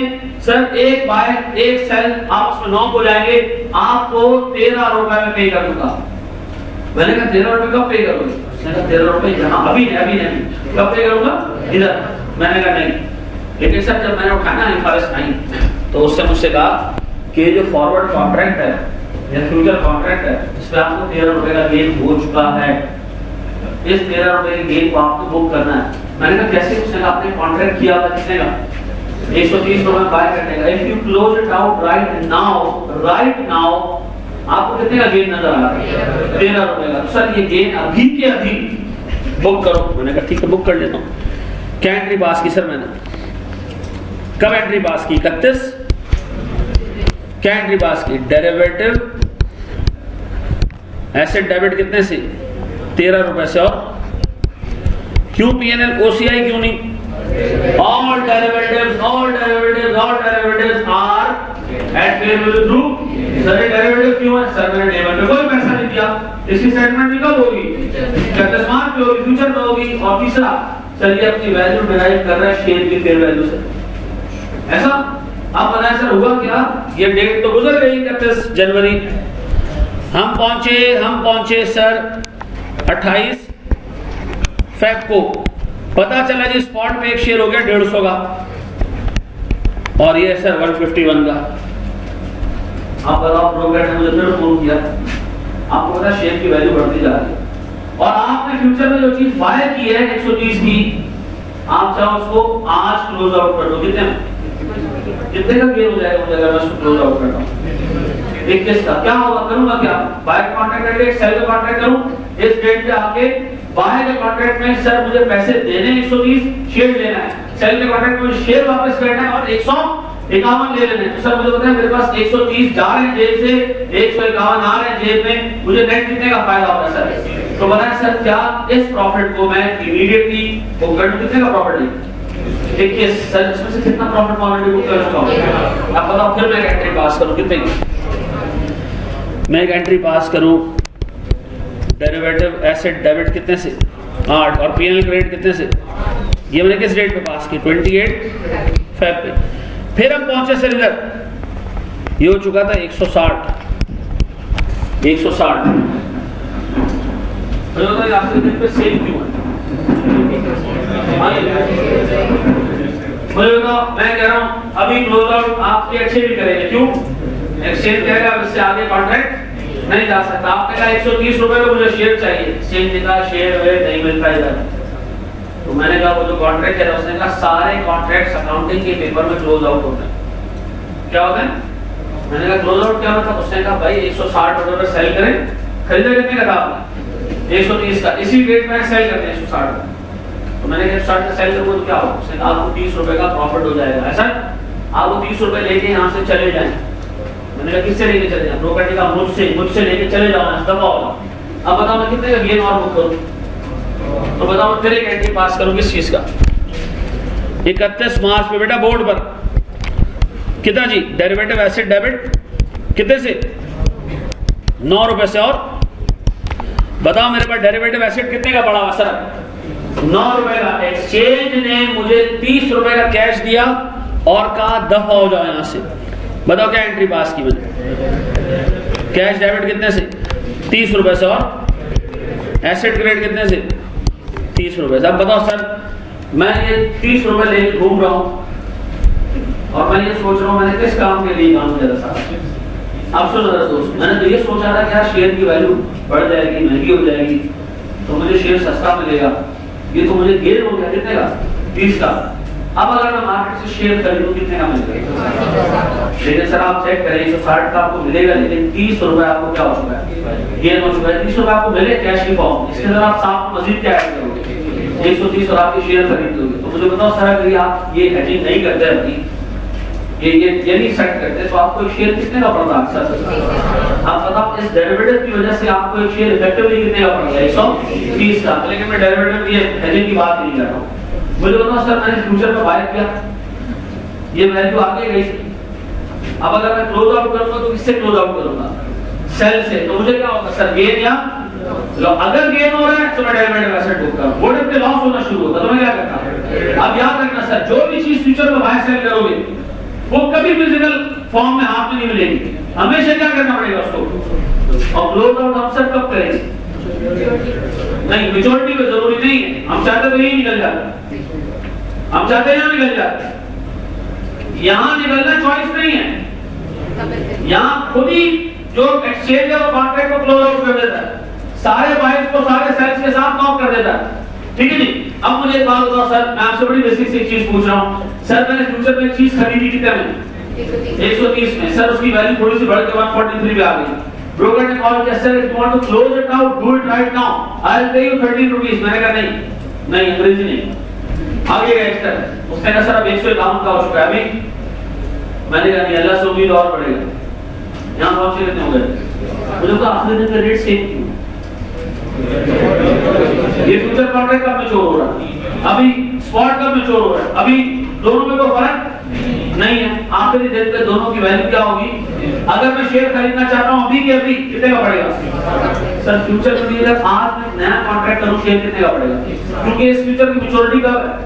अभी स्पॉट की मैच्योरिटी कब है? अभी। तो दोनों में कोई फर्क नहीं। अब पता है सर, मैं आपसे बड़ी बेसिक से एक चीज पूछ रहा हूं, मैंने जो शेयर खरीदा था क्या आपने फिजिकली रिसीव किया किसी पॉइंट? नहीं सर। इसका मतलब है सर एक्सचेंज पे फ्यूचर और फॉरवर्ड की मार्केट होती है, उसमें आपको गेन और लॉस होता है, उसमें आप कभी फिजिकल फॉर्म में कोई चीज खरीदते या बेचते नहीं हो, ऐसा है। तो मुझे बताओ सर, अगर मैं इसकी अकाउंटिंग देखूं तो बड़ी सिंपल सी अकाउंटिंग है।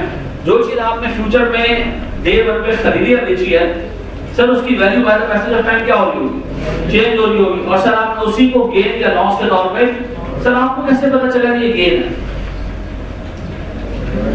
आपने सर पहले बाय का कॉन्ट्रैक्ट किया, एक चीज आपने बाय कर ली, अब उसकी वैल्यू बढ़ना शुरू हो गई तो क्या होगा सर, अगर मैं क्लोज आउट करूंगा सेल के लिए तो सेल हायर वैल्यू पे होगी, बाय लोअर वैल्यू पे होगी, तो मुझे क्या होगा, ऐसा है। फिर लोग ये कौन सा कॉन्ट्रैक्ट है, फ्यूचर या फॉरवर्ड, मैं बता दूं अकाउंटिंग दोनों की क्या सेम ऐसा है। ओके उसको शाबाश।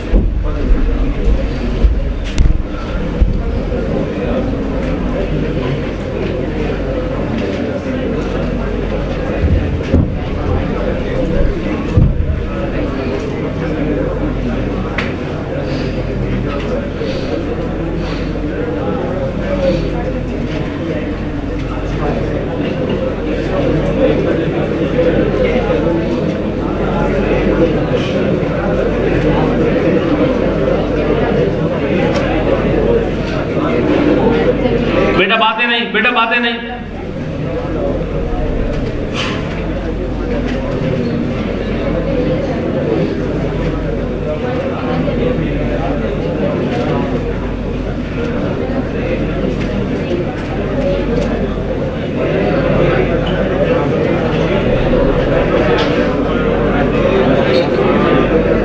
यार बड़े आगे नहीं भाई, मेरी क्लास मेरी मर्जी, कोई ब्रेक नहीं यार, बगैर इंसान हैं लानती।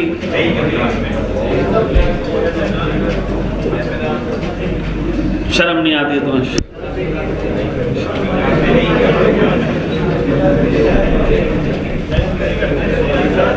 नहीं आगे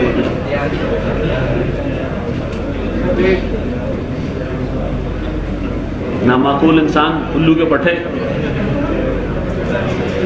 हाँ जी, हाँ भाई मुर्तजा,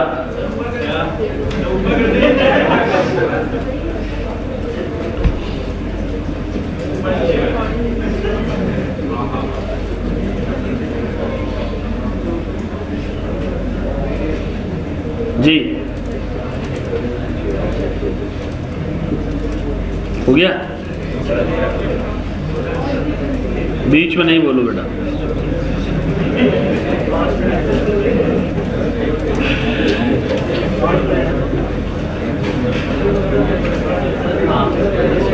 यार एक मिनट बच्चे का सवाल सुनने दो।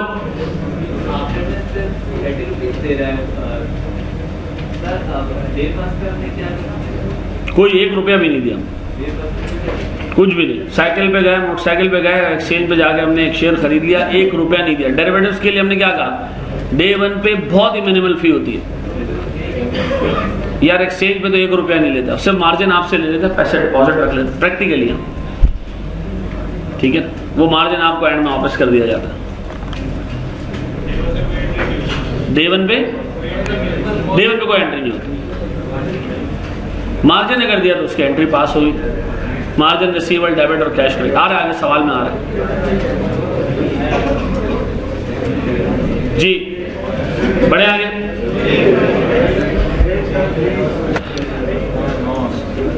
अच्छा देखो, इस दफा IFRS 9 का नंबर है और मेरे हिसाब से IFRS 9 पे कोई 18 मार्क्स के करीब, कम से कम 18 नंबर, 18 से 20 नंबर के सवाल बनने चाहिए, ठीक है। और मैं इसलिए आपको ये बोल रहा हूँ कि यार इसके एक एक एरिया के ऊपर काम करके जाना, मतलब ये मे भी आपको यार यही टॉपिक ना ले डूबे और मे भी ये टॉपिक आपको ऊपर ले जा, पास करा दे। ये मैं आपको बता रहा हूँ, ये डिफरेंस बनेगा सारी चीज़ों का। कंसोलिडेशन पे नंबर ले लोगे तुम, ये दूसरा एरिया ऐसा होगा जिसपे तुम नंबर निकाल सकते हो। देखो कंसोलिडेशन पे लंगड़ा लूला सब कुछ ना कुछ करके ना नेट एसेट की वर्किंग बना देता है, कोई ग्रुप रिजर्व बना देता है कोई, ठीक है ना, इधर उधर करके नंबर निकाल लेते हैं कुछ ना कुछ। 25 नंबर में से 16-17 एवरेज स्टूडेंट को मिल जाते हैं, ठीक है ना। ज्यादा अच्छा काम करोगे तो उससे और नंबर निकलेंगे। 10 नंबर का स्पेशलाइज्ड होता है, बैंक के अकाउंट्स के फॉर्मेट याद करने, इंश्योरेंस के फॉर्मेट्स याद करने। मैं आपको बताऊं यार, बड़े बदनसीब लोग होते हैं जो FR के पेपर में फेल होते हैं, और एक ही कैटेगरी ऐसे लोग जो चीजें मुकम्मल देख के नहीं जाएंगे, जो कंप्लीट करके नहीं जाएंगे, वो ऐसा बुरा फंसेंगे ना। ये मैं आपको अभी से बता दूं, जिस एवरेज बच्चे ने एवरेज लेवल की तैयारी की हो लेकिन कोर्स कंटेंट्स पूरे देखे हो, निकल जाएगा। जिसे नहीं देखे, मैं अभी आपको बता दूं, होशियार बंदा हो तो पास हो जाए, जो बाकी के टॉपिक्स कवर किए हो, बंदा भी ढीला हो, कोर्स भी कवर नहीं किया हो, तो मैं आपको बता रहा हूँ पास नहीं होगी। ये मैं आपको अभी से बता दूं, FR में 30-35% रिजल्ट, लास्ट टाइम को 34-35% रिजल्ट है। आप उसके कमेंट्स उठाओ, उस कमेंट्स में पहली लाइन ये लिखी होती है कि कितने परसेंट रिजल्ट रहा है। आके आपके एग्जामिनर कमेंट्स उठाओ, फर्स्ट लाइन में लिखा होता है। तो अल्लाह के वास्ते यार इस स्टैंडर्ड पे जरा काम करके जाना, ठीक है जी। आपने 15 अगर तरीके से नहीं भी किया ना, मैं आपको आज बताता हूँ 15 से नहीं आना है सवाल, आना हुआ तो 2.5-3 नंबर का सवाल आएगा, ये मैं आपको बता रहा हूँ सब, ठीक है ना। जब आप किसी बंदे को ये बोलते हो ना 2.5-3 नंबर का आ रहा है, तो वो तैयारी भी 2.5-3 नंबर के हिसाब से ही करता है। ये नहीं करना, चीजें देख लेना, लेकिन मैं फिर आपको बता दूं इस पर सबसे अगर टाइम लगाना स्टैंडर्ड से, ठीक है जी। जी मेरे फ्यूचर में सेल करूंगा, बाय तो कर चुका हूँ ना, फिजिकली तो मैं बाय करूंगा नहीं कुछ, सिर्फ एक कॉन्ट्रैक्ट या कॉन्ट्रैक्ट टू बाय। फ्यूचर में मैं सेल करूंगा, वो उसकी वैल्यू भी उसी दिन की मार्केट वैल्यू होती है पहले से? नहीं, पहले से डिटरमिन, क्योंकि हमने आखिरी दिन पे आगे किया ना सेल का कॉन्ट्रैक्ट, आखिरी दिन पे आगे किया ना। अगर हमें कॉन्ट्रैक्ट यहाँ कर लेते तो हमारा गेन लॉक हो जाता 19 रुपए पे, 21 रुपए पे, सॉरी पैसे मेच्योरिटी पे मिलेगी। सर आज अगर मेरे बच्चों एक सवाल आ रहा है, इसलिए कि बेटा दोनों कॉन्ट्रैक्ट सेटल कब होंगे मेच्योरिटी पे, उससे पहले पैसे नहीं मिलेंगे। क्लोज आउट करो, इतना गेन मिलेगा, लेकिन मिलेगा कब? मेच्योरिटी मिलेगा, मेच्योरिटी। सर मैं क्वेश्चन में 65 पे आ रहा हूं। ये कह रहा है जनाब ऑन 1 अक्टूबर 2009, बेटा यार अगर नहीं पढ़ना दफा हो जाओ यहाँ से, ठीक है जी। ये कह रहे जनाब ऑन 1 अक्टूबर 2009 पता नहीं कौन सा Dharma futures company purchases 100 Feb 1 2010 soybean futures. अब एक मिनट जरा इसको रीड कर लो, जरा इसको तरीके से रीड करना सीखो। 100 Feb 1 का मतलब क्या है? ऐसे फ्यूचर कॉन्ट्रैक्ट जिसकी मेच्योरिटी कब है?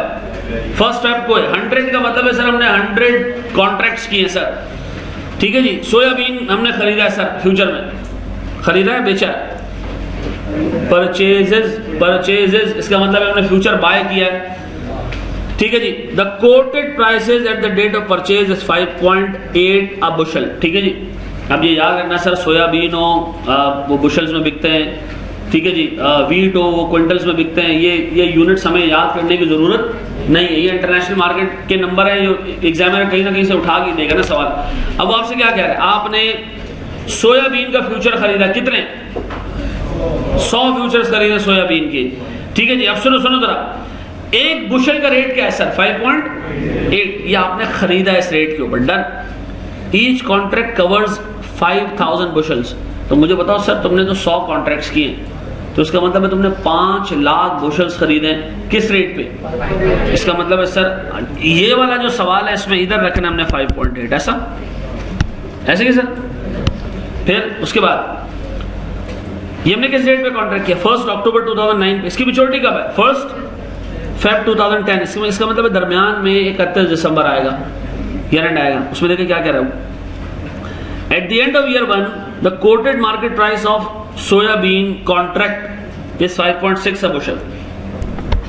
इसका मतलब है ये 5.6 है। उसके बाद उसने कहा जनाब मेच्योरिटी आ गई डायरेक्ट, उस पर वैल्यू कितनी है? 5.3। सर मुझे बताएं इसकी अकाउंटिंग एंट्रीज क्या होंगी? शाबाश करके दो।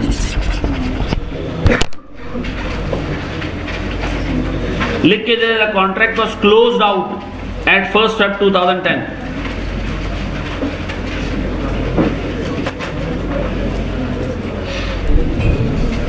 शाबाश शाबाश शाबाश मेरे बच्चों।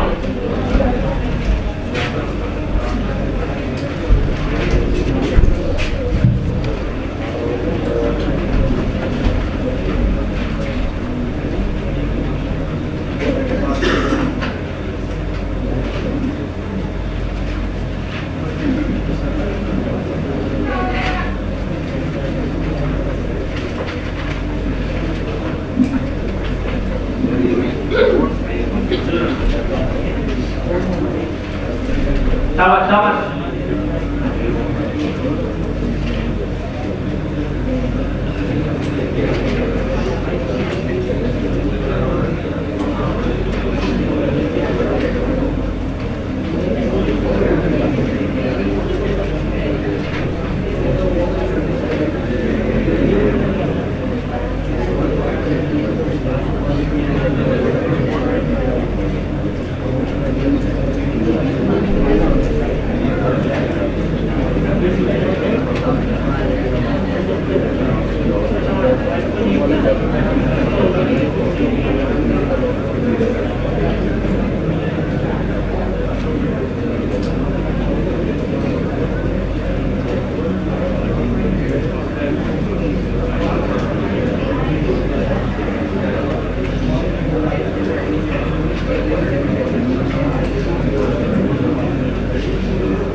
कहाँ सारी स्टूडेंट बैठी हैं बेटा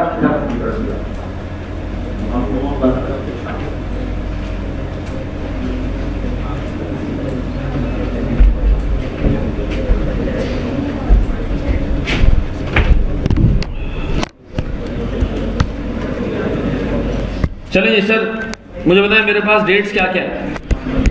1 अक्टूबर, फिर उसके बाद सर हमारे पास 31 दिसंबर, फिर सर हमारे पास 1 फेब। तो मुझे बताएं सर मेरे पास स्पॉट जरूरत ही नहीं है सर, कॉन्ट्रैक्ट ही हमने किसका किया है, फ्यूचर का कितना 5.8 5.3। सर इसको मैं मल्टीप्लाई किससे करूं, 5 लाख से।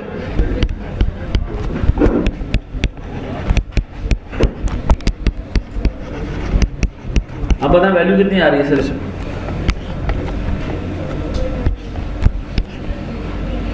ये कुछ आ रहा होगा ना 2.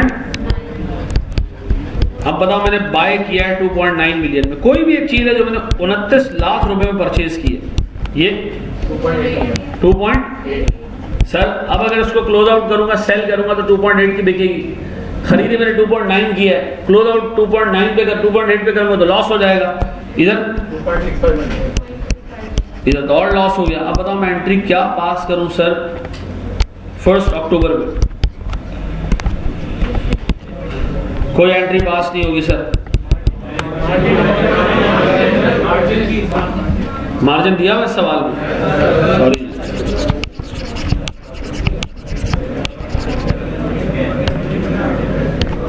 अब बताओ मैंने 1 अक्टूबर को एंट्री पास की होगी, मार्जिन एडवांस या रिसीवर डेबिट कितने से 2,40,000 से। प्लीज बोर्ड पे देखना, कैश क्रेडिट कितने से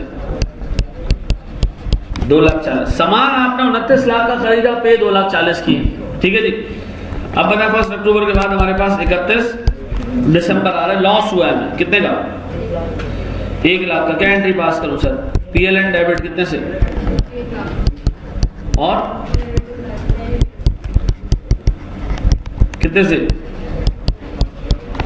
1 लाख। डन। फिर 31 अक्टूबर के बाद 1 जनवरी 1 फरवरी जी सर। फिर PLN डेबिट कितने से और अब बताओ हमने एक्सचेंज को देने कितने हैं 2.5 लाख। एक्सचेंज के पास हम गए, हमने कहा 2.5 लाख आपको देने। एक्सचेंज ने कहा आप सिर्फ 10,000 दे दें। हमने कहा क्यों, उससे कहा वो जो आपने शुरू में डिपॉजिट कराया था मार्जिन वो हमने रख लिया। अब बताओ एंट्री क्या पास करूं आखिरी दिन, डेरिवेटिव लायबिलिटी डेबिट कितने से 2.5 लाख। फिर मार्जिन एडवांस क्रेडिट कितने से और कितरो। ऐसा कर लोगे मैनेज, बड़े से आगे। सर आए जरा बेटा, बिल्कुल चुप, बिल्कुल चुप। यार देखो मैं ब्रेक इसलिए नहीं दे रहा हूं, मैंने अभी नया कॉन्सेप्ट कराना है और ब्रेक में आपको दूंगा, आप लोग फिर वापस आते हो अपने हिसाब से। नहीं मैं नहीं दे रहा ब्रेक। चले सर क्वेश्चन नंबर 66 पे आओगे। एक और फॉरवर्ड कॉन्ट्रैक्ट है। अच्छा इसमें और ऊपर जो क्वेश्चन नंबर 65 उसमें फर्क है। जो 66 है याद रखो सर, 65 आपने एक ऐसा फॉरवर्ड कॉन्ट्रैक्ट किया जिसमें जो मेन एसेट था वो आपके पास नहीं था, ठीक है जी। आपने कोई सोयाबीन फिजिकली खरीदा नहीं था, ठीक है जी। सर ये जो नीचे वाला फॉरवर्ड कॉन्ट्रैक्ट है ये आपके पास एक एग्जिस्टिंग एसेट है, आपने इसको फॉरवर्ड में बेच दिया है। लेकिन ये याद रखना सर, फॉरवर्ड फ्यूचर में अगर अपना फिजिकल एसेट भी बेचते हो, एंड में आके अपना फिजिकल एसेट आप नहीं देते हो, उसको भी आप क्या करते हो, क्लोज आउट ही करते हो। नीचे देखने सर एक क्वेश्चन आ रहा है, ये मुझे करके दें फिर आप ब्रेक में चले जाएं बेशक। मैं इसको रीड कर रहा हूं। ये कह रहे जनाब, Brit limited has a 30 June year end, ठीक है जी। On 1 June 2015 Brit limited sells goods, ठीक है जी, sell goods to ASU incorporation for rupees 1 lakh. ये 1 लाख रुपीज नहीं है, इसको US डॉलर्स कर दो। हमने 1 लाख US डॉलर्स की उसको गुड्स बेची है ऑन 3 मंथ्स क्रेडिट टर्म। कितने महीने बाद हम उससे पैसे लेंगे 3 महीने बाद सर हमें मिलेंगे $1,00,000। अब बताओ हमारा डर क्या है सर? क्या मतलब इन्वेंट्री की वैल्यू कम ना हो जाए? नहीं सर, इन्वेंट्री तो बेच चुके हैं सर। ये डॉलर जो है ना एक सर्टेन नंबर ऑफ रुपीज में कन्वर्ट होंगे, हम चाहते हैं कि वो नीचे ना आए। ठीक है जी। फिर वो कह रहे जनाब इसकी सेटलमेंट डेट कब है? 1 सितंबर पे। 1 जून से 1 सितंबर कितने महीने हो गए सर? जून, जुलाई, अगस्त और सितंबर। सर इसका मतलब है कि ये 3 महीने नहीं, इसको 4 महीने कर दो। क्या चीज? अच्छा 1 से 1 सही आ रहा है, जून, जुलाई, अगस्त, हाँ सही तो है सर। उसके बाद वो कह रहा है जनाब ऑन 1 जून 2016 या 15 Brit limited also enters into a forward contract to sell $1,00,000। अब बताओ, हमें डर लगा के कहीं US डॉलर नीचे ना आ जाए तो हमने इसको फ्यूचर में क्या कर दिया? बेच दिया कि भाई जैसे डॉलर मिलेंगे हम इसको। अच्छा हमने कितने में बेचा इसको? 93 रुपीज पर US डॉलर। ऐसा अब बताओ सर, ये जो फ्यूचर का रेट है, फॉरवर्ड का रेट है, ये भी चेंज होता जा रहा है, स्पॉट का रेट भी तब्दील होता जा रहा है। एक चीज याद रखना, ये डॉलर तुम्हें अभी तक मिले नहीं है और ये तुम्हारे पास एक रिसीवेबल है। याद आ रहा है IAS 21 कहता था अगर मॉनेटरी आइटम है और फॉरेन करेंसी में और रिसीवेबल है तो मॉनेटरी आइटम में एक्सचेंज गेन और लॉस बुक कर देना। इसका मतलब है इस पर मल्टीपल काम करने हैं। इस पर रिसीवेबल पे एक्सचेंज गेन और लॉस अलग बुक करना है और डेरिवेटिव लायबिलिटी और एसेट की वर्किंग अलग चलानी है। डेरिवेटिव एसेट और लायबिलिटी की वर्किंग फ्यूचर वाले कॉलम से करोगे। ठीक है जी। और जो रिसीवेबल की वैल्यूएशन है वो शाबाश करके दो मुझे, शाबाश, आसान सवाल है, शाबाश।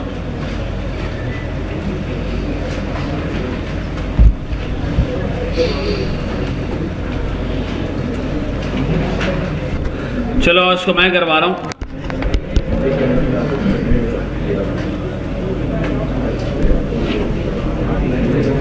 चलो जी मेरे बच्चों, सबसे पहले मुझे एक चीज ये बताओ, मेरे पास 2 वर्किंग्स यहाँ साथ साथ चलेंगी। एक मेरे पास स्पॉट है सर, ये चल रहा है 1 अक्टूबर, फिर नहीं सॉरी डेट क्या है इस पे? 1 जून, फिर 30 जून और देन सर स्पॉट है हमारे पास डॉलर्स का 90, 87 और 85। ठीक है जी। फिर हमारे पास है दूसरी तरफ एक फ्यूचर है, वो है कितने का? 93, 89 और आखिरी दिनों में देखो दोनों क्या होंगे? सेम होंगे। अब सर सुनो, मैंने सबसे पहले 1 जून पे बेटा बोर्ड पर मैंने सर गुड्स बेची हैं, अकाउंट रिसीवेबल उर्दू जुबान में डेबिट कितने? $1,00,000 इंटू 90 का स्पॉट रेट कितने? 9 मिलियन। और मैं अकाउंट रिसीवेबल की एंट्रीज पास करूंगा काले रंग से और डेरिवेटिव की एंट्रीज पास करूंगा लाल रंग से। मुझे बताएं सर, ये बुक कर लिया, कितने रुपए में रिसीवेबल बुक किया हमने? 90 रुपए के रेट से। डन। ये मिलेगा कब ये रिसीवेबल? 1 सितंबर को। इसको बिल्कुल अलग रखो, इसका डेरिवेटिव से कोई ताल्लुक ही नहीं है। अब बताओ आपने क्या किया सर? फ्यूचर में डॉलर्स आपने सेल किए कितने पे? 93 पे सेल किए, सेल। अब बताओ सर, हम पहुंचे 30 जून पे। 30 जून पे हमारे सामने 2 बड़े मसले, एक अकाउंट रिसीवेबल और दूसरा डेरिवेटिव। सबसे पहले अकाउंट रिसीवेबल को देखो कितने पे रिकॉर्डेड है? 90 पे। अब कितने पे जा रहा है? तो बताओ गेन या लॉस? लॉस। क्या करूं सर मैं? एक्सचेंज लॉस डेबिट कितने से? $1,00,000 इंटू 3 रुपया, दैट इज 3 लाख। फिर अकाउंट रिसीवेबल क्रेडिट कितने से? 3 लाख। डन हो गया। ये पहला आपने सवाब का काम कर दिया। 87 पे ले आए आप इसको। अब बताइए किस रेट पे हम लेकर आए सर? 30 जून। मेरे बच्चों, तुमने 93 का $1 बेचा है फ्यूचर में, 93 का सेल किया है। अगर 89 में बाय करोगे क्लोज आउट करने के लिए, बाय सस्ता हो रहा है, सेल महंगा हुआ था, इस पे आपको क्या हो गया? गेन हो गया। बताओ ये गेन मैं कैसे रिकॉर्ड करूं? सर मैं बुक कर रहा हूं सर डेरिवेटिव एसेट डेबिट कितने से?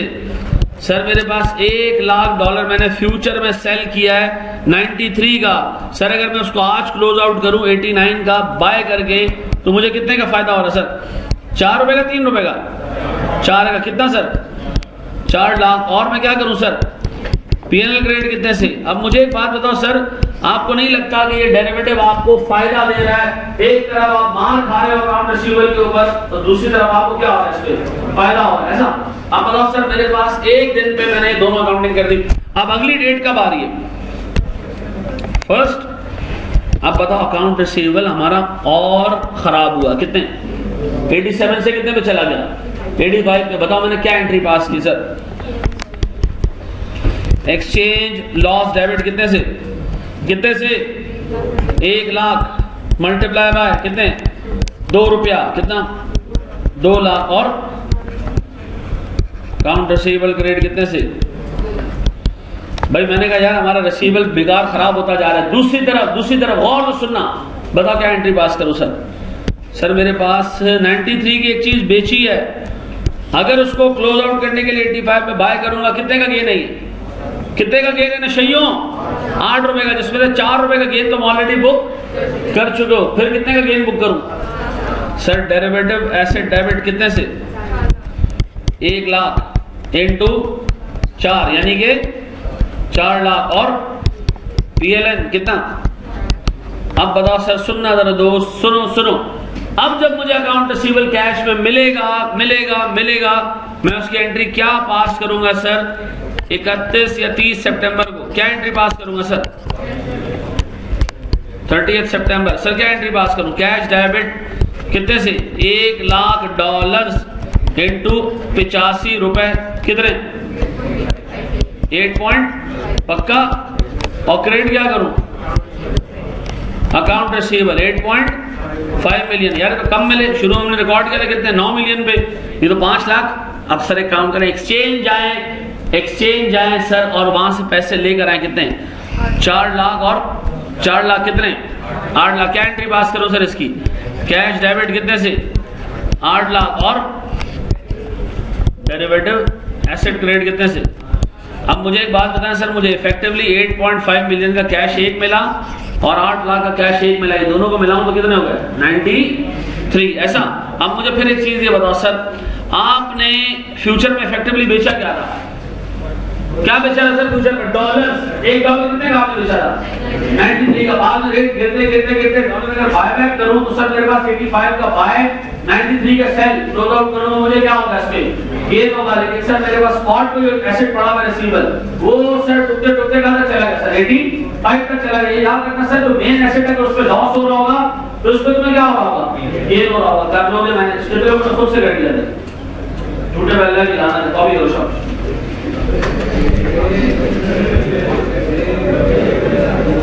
सर मैं आपके सामने क्वेश्चन लिख रहा हूं। सर आपने 1 जून 2011 को 50,000 यूनिट्स खरीदे ऑफ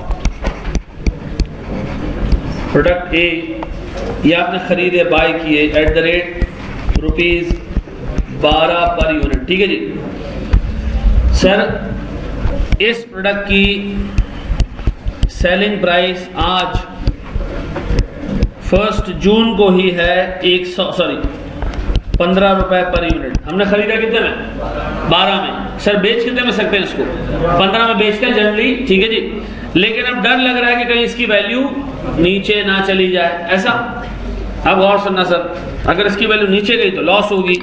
तो अगर मैं आपसे पूछूं कि सर इसकी स्पॉट पे 1 जून पे वैल्यू कितनी, आप क्या कहोगे?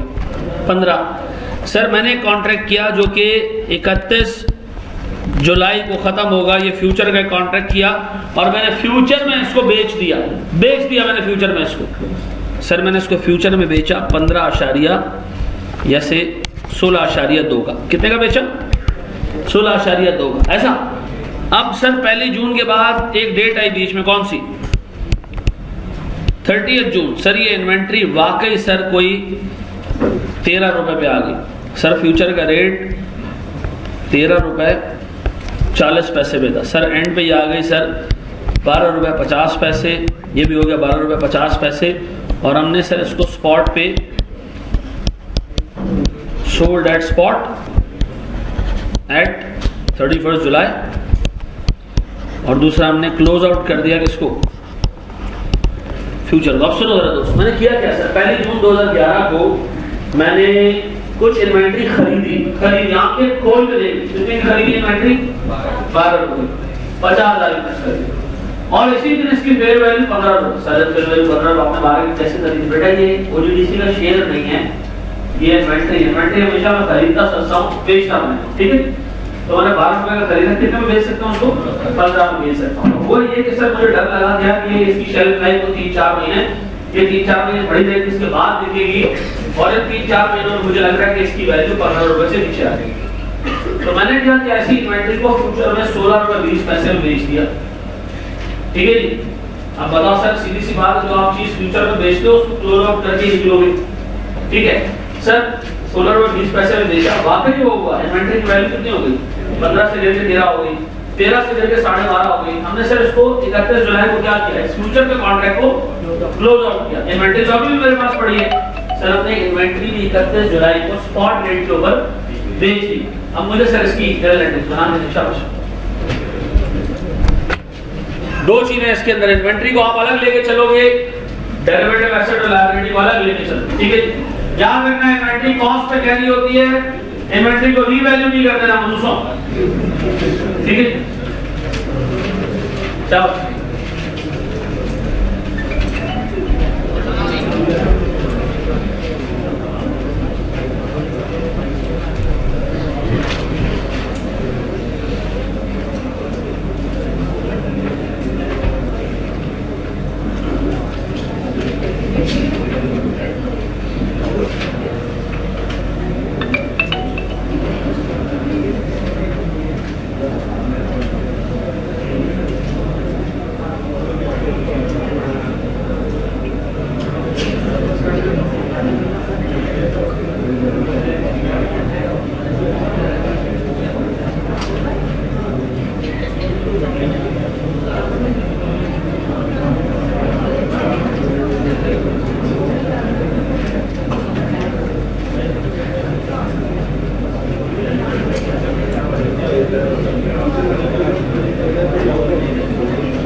चलो बातें नहीं बेटा, बातें नहीं, बहुत कीमती वक्त है तुम लोगों का।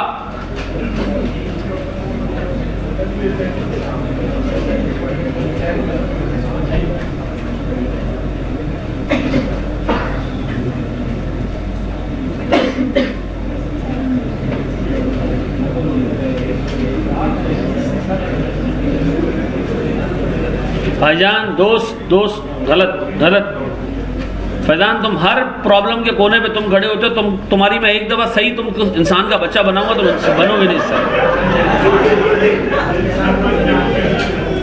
उठो यहाँ से, शाबाश, निकलो। तुमको मैं कुछ बोल नहीं रहा यार, मैं बार मुझे हंसी आ जाती है तुम्हारी, मतलब क्या करूँ।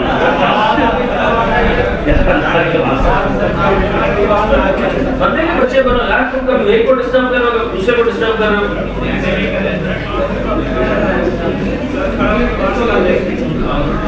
बड़े हमारे दोस्त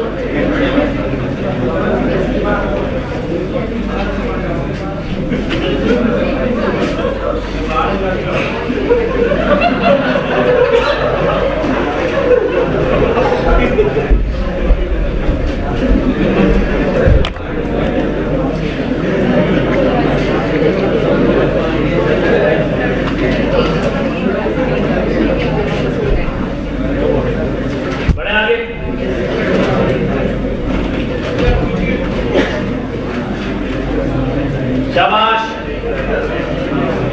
से बेकार किसान काम कर लो।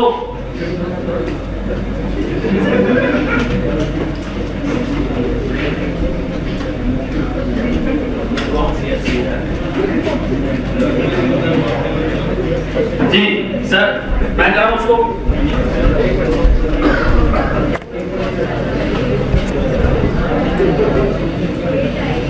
चलो देखो, उसको मैं खुद करा देता हूं। बेटा यहाँ बोर्ड पे देख लो, छोड़ दो, यहाँ देख लो। मैं आपको इतनी तंबीह कर चुका हूं कि देखो यार, ये 6 साढ़े 6 महीने, हाँ इसको मैं करवा रहा हूं सर खुद। मुझे सबसे पहले एक बात बताओ सर, मैंने 1 जून को इन्वेंट्री खरीदी होगी, क्या एंट्री पास की होगी मैंने? इन्वेंट्री डेबिट सर कितने से? सर मैंने 12 रुपए के हिसाब से 50,000 यूनिट्स खरीदे। कितने? 60,000,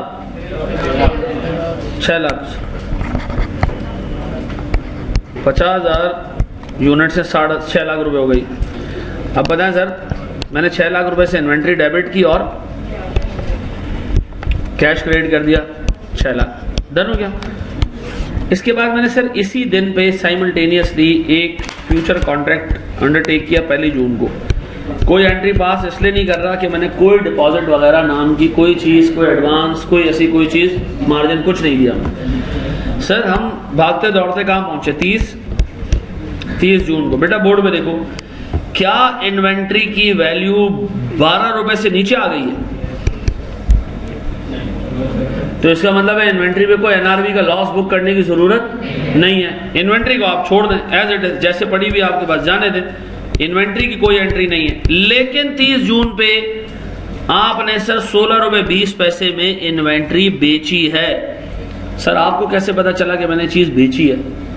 आपको डर किस चीज का था कि इस इन्वेंट्री की वैल्यू कहीं नीचे ना आ जाए? याद रखना सर, जो एसेट मेरे पास है मैंने फ्यूचर में उसको क्या किया होगा? सेल आउट किया होगा। तो बताएं सर, जब मैं इसको अभी क्लोज आउट करूं, बाय करूं, तो बाय सस्ता हो रहा है, 16 रुपए 20 पैसे पे सेल किया था, तो मुझे गेन हो रहा है लॉस हो रहा है?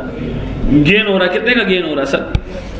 तो एंट्री क्या पास करूं सर? डेरिवेटिव एसेट डेबिट कितने से? सर मैंने कितने? 50,000 इंटू मल्टीप्लाई बाय सर कितने? 16 रुपए 20 पैसे का मैंने बेचा, 13 रुपए 40 पैसे पे अगर मैं इसको बाय बैक करता हूं तो 2.8 कितने का सर मुझे गेन हो रहा है? 1,40,000। और सर पीएनएल क्रेडिट कितने से? 1,40,000। सर क्या आपने इन्वेंट्री की अकाउंटिंग की? हाँ सर मैंने इन्वेंट्री को चेक किया, लोअर ऑफ कॉस्ट और एनआरवी पे तो नहीं है। तो कॉस्ट इसकी 12 है, एनआरवी इसकी 13 है। तो मैंने कहा यार एनआरवी का लॉस बुक करने की जरूरत नहीं है। हाँ सर डेरिवेटिव एसेट मुझे फायदा हो गया, मैंने इन्वेंट्री सर फ्यूचर मार्केट में 16 रुपए 20 पैसे पे सेल की है। क्लोज आउट करने के लिए जब 13 रुपए 40 पैसे पे बाय करूंगा तो बाय सस्ता कर रहा हूं, सेल ज्यादा पे किया था तो मुझे क्या होगा? गेन हो गया। एक स्टेप और आगे जाते हैं सर, हम किस तारीख को आते हैं? 31 जुलाई में इन्वेंट्री की कोई एंट्री पास करूंगा मैं? नहीं सर। क्यों? क्योंकि सर अभी भी एनआरवी ज्यादा ही है सर। हाँ लेकिन सर मेरे पास अब जो फ्यूचर है उस पर गेन है सर, 16 रुपए 20 पैसे और 12 रुपए 50 पैसे। क्या करूं सर मैं? डेरिवेटिव एसेट डेबिट कितने से? 50,000 इंटू कितने जी? 0.9। मेरे बच्चों 0.9 कैसे आया? 0.9 ऐसे आया कि आप यहां से यहां तक का तो गेन बुक कर चुके हो, यहां से यहां तक का मजीद बुक कर लो। कितना? 0.9। तो सर कितना ये? 40। और क्या करूं मैं? अब बताओ मेरे बच्चों, मैं आपसे ये पूछूं कि कितने रुपए का डेरिवेटिव एसेट जमा हो चुका है? कितना? 180। जाओ ये एक्सचेंज से पैसे ले आओ, 31 जुलाई में जाओ एक्सचेंज से ये पैसे ले आओ। कैश डेबिट कितने से? 185,000। और डेरिवेटिव एसेट क्रेडिट कितने से? 180। अब एक काम करो, लगे आ तो इन्वेंट्री बेच दो मार्केट में। अब बताओ जब मैं बेचने जाऊंगा इन्वेंट्री को, मैं एंट्री क्या पास करूंगा? कैश डेबिट कितने से? 50,000 इंटू 12.5 कितने? 6,25,000। और क्रेडिट इन्वेंट्री तो नहीं ना? या अल्लाह तेरा शुक्र है। सच सच बताओ कितने लोग सोच रहे थे इन्वेंट्री क्रेडिट होगी? झूठ बोलने वाले पे अल्लाह की लानत है। सर सोच ही नहीं रहे थे। कॉस्ट ऑफ गुड्स सोल्ड कितना? 6 लाख। और इन्वेंट्री क्रेडिट कितने से? अब एक बात बताओ सर, अगर मैं एक पीएनएल बनाऊं, प्रॉफिट एंड लॉस स्टेटमेंट बनाऊं, तो बताओ मेरे पास प्रॉफिट एंड लॉस स्टेटमेंट में सेल्स आएगी कितने की? 25। Cost of goods sold 6 lakh. कितने का बेटा फायदा हुआ? जीपी कितना?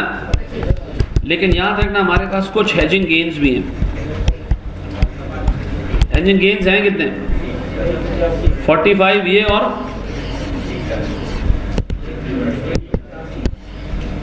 कितना?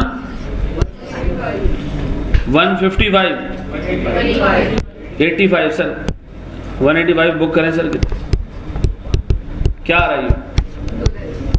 210। अब बताओ सर, ये पीएनएल देख के कंपनी को खुश होना चाहिए या उदास होना चाहिए? कंपनी को इस चीज के लिए उदास होना चाहिए कि कंपनी का ऑपरेशन इनकम इतना जनरेट नहीं कर सके। लेकिन सर दूसरी तरफ ये हुआ कि अगर हम ये डेरिवेटिव नहीं लेते, फ्यूचर में नहीं बेचते इसको, तो हमारा सत्यानाश हो जाना था। ऐसा ये 1,85,000 जो एक्सचेंज से हम लेके आए, इसका हमें फायदा हुआ है ना। कॉपी करो उसको शाबाश।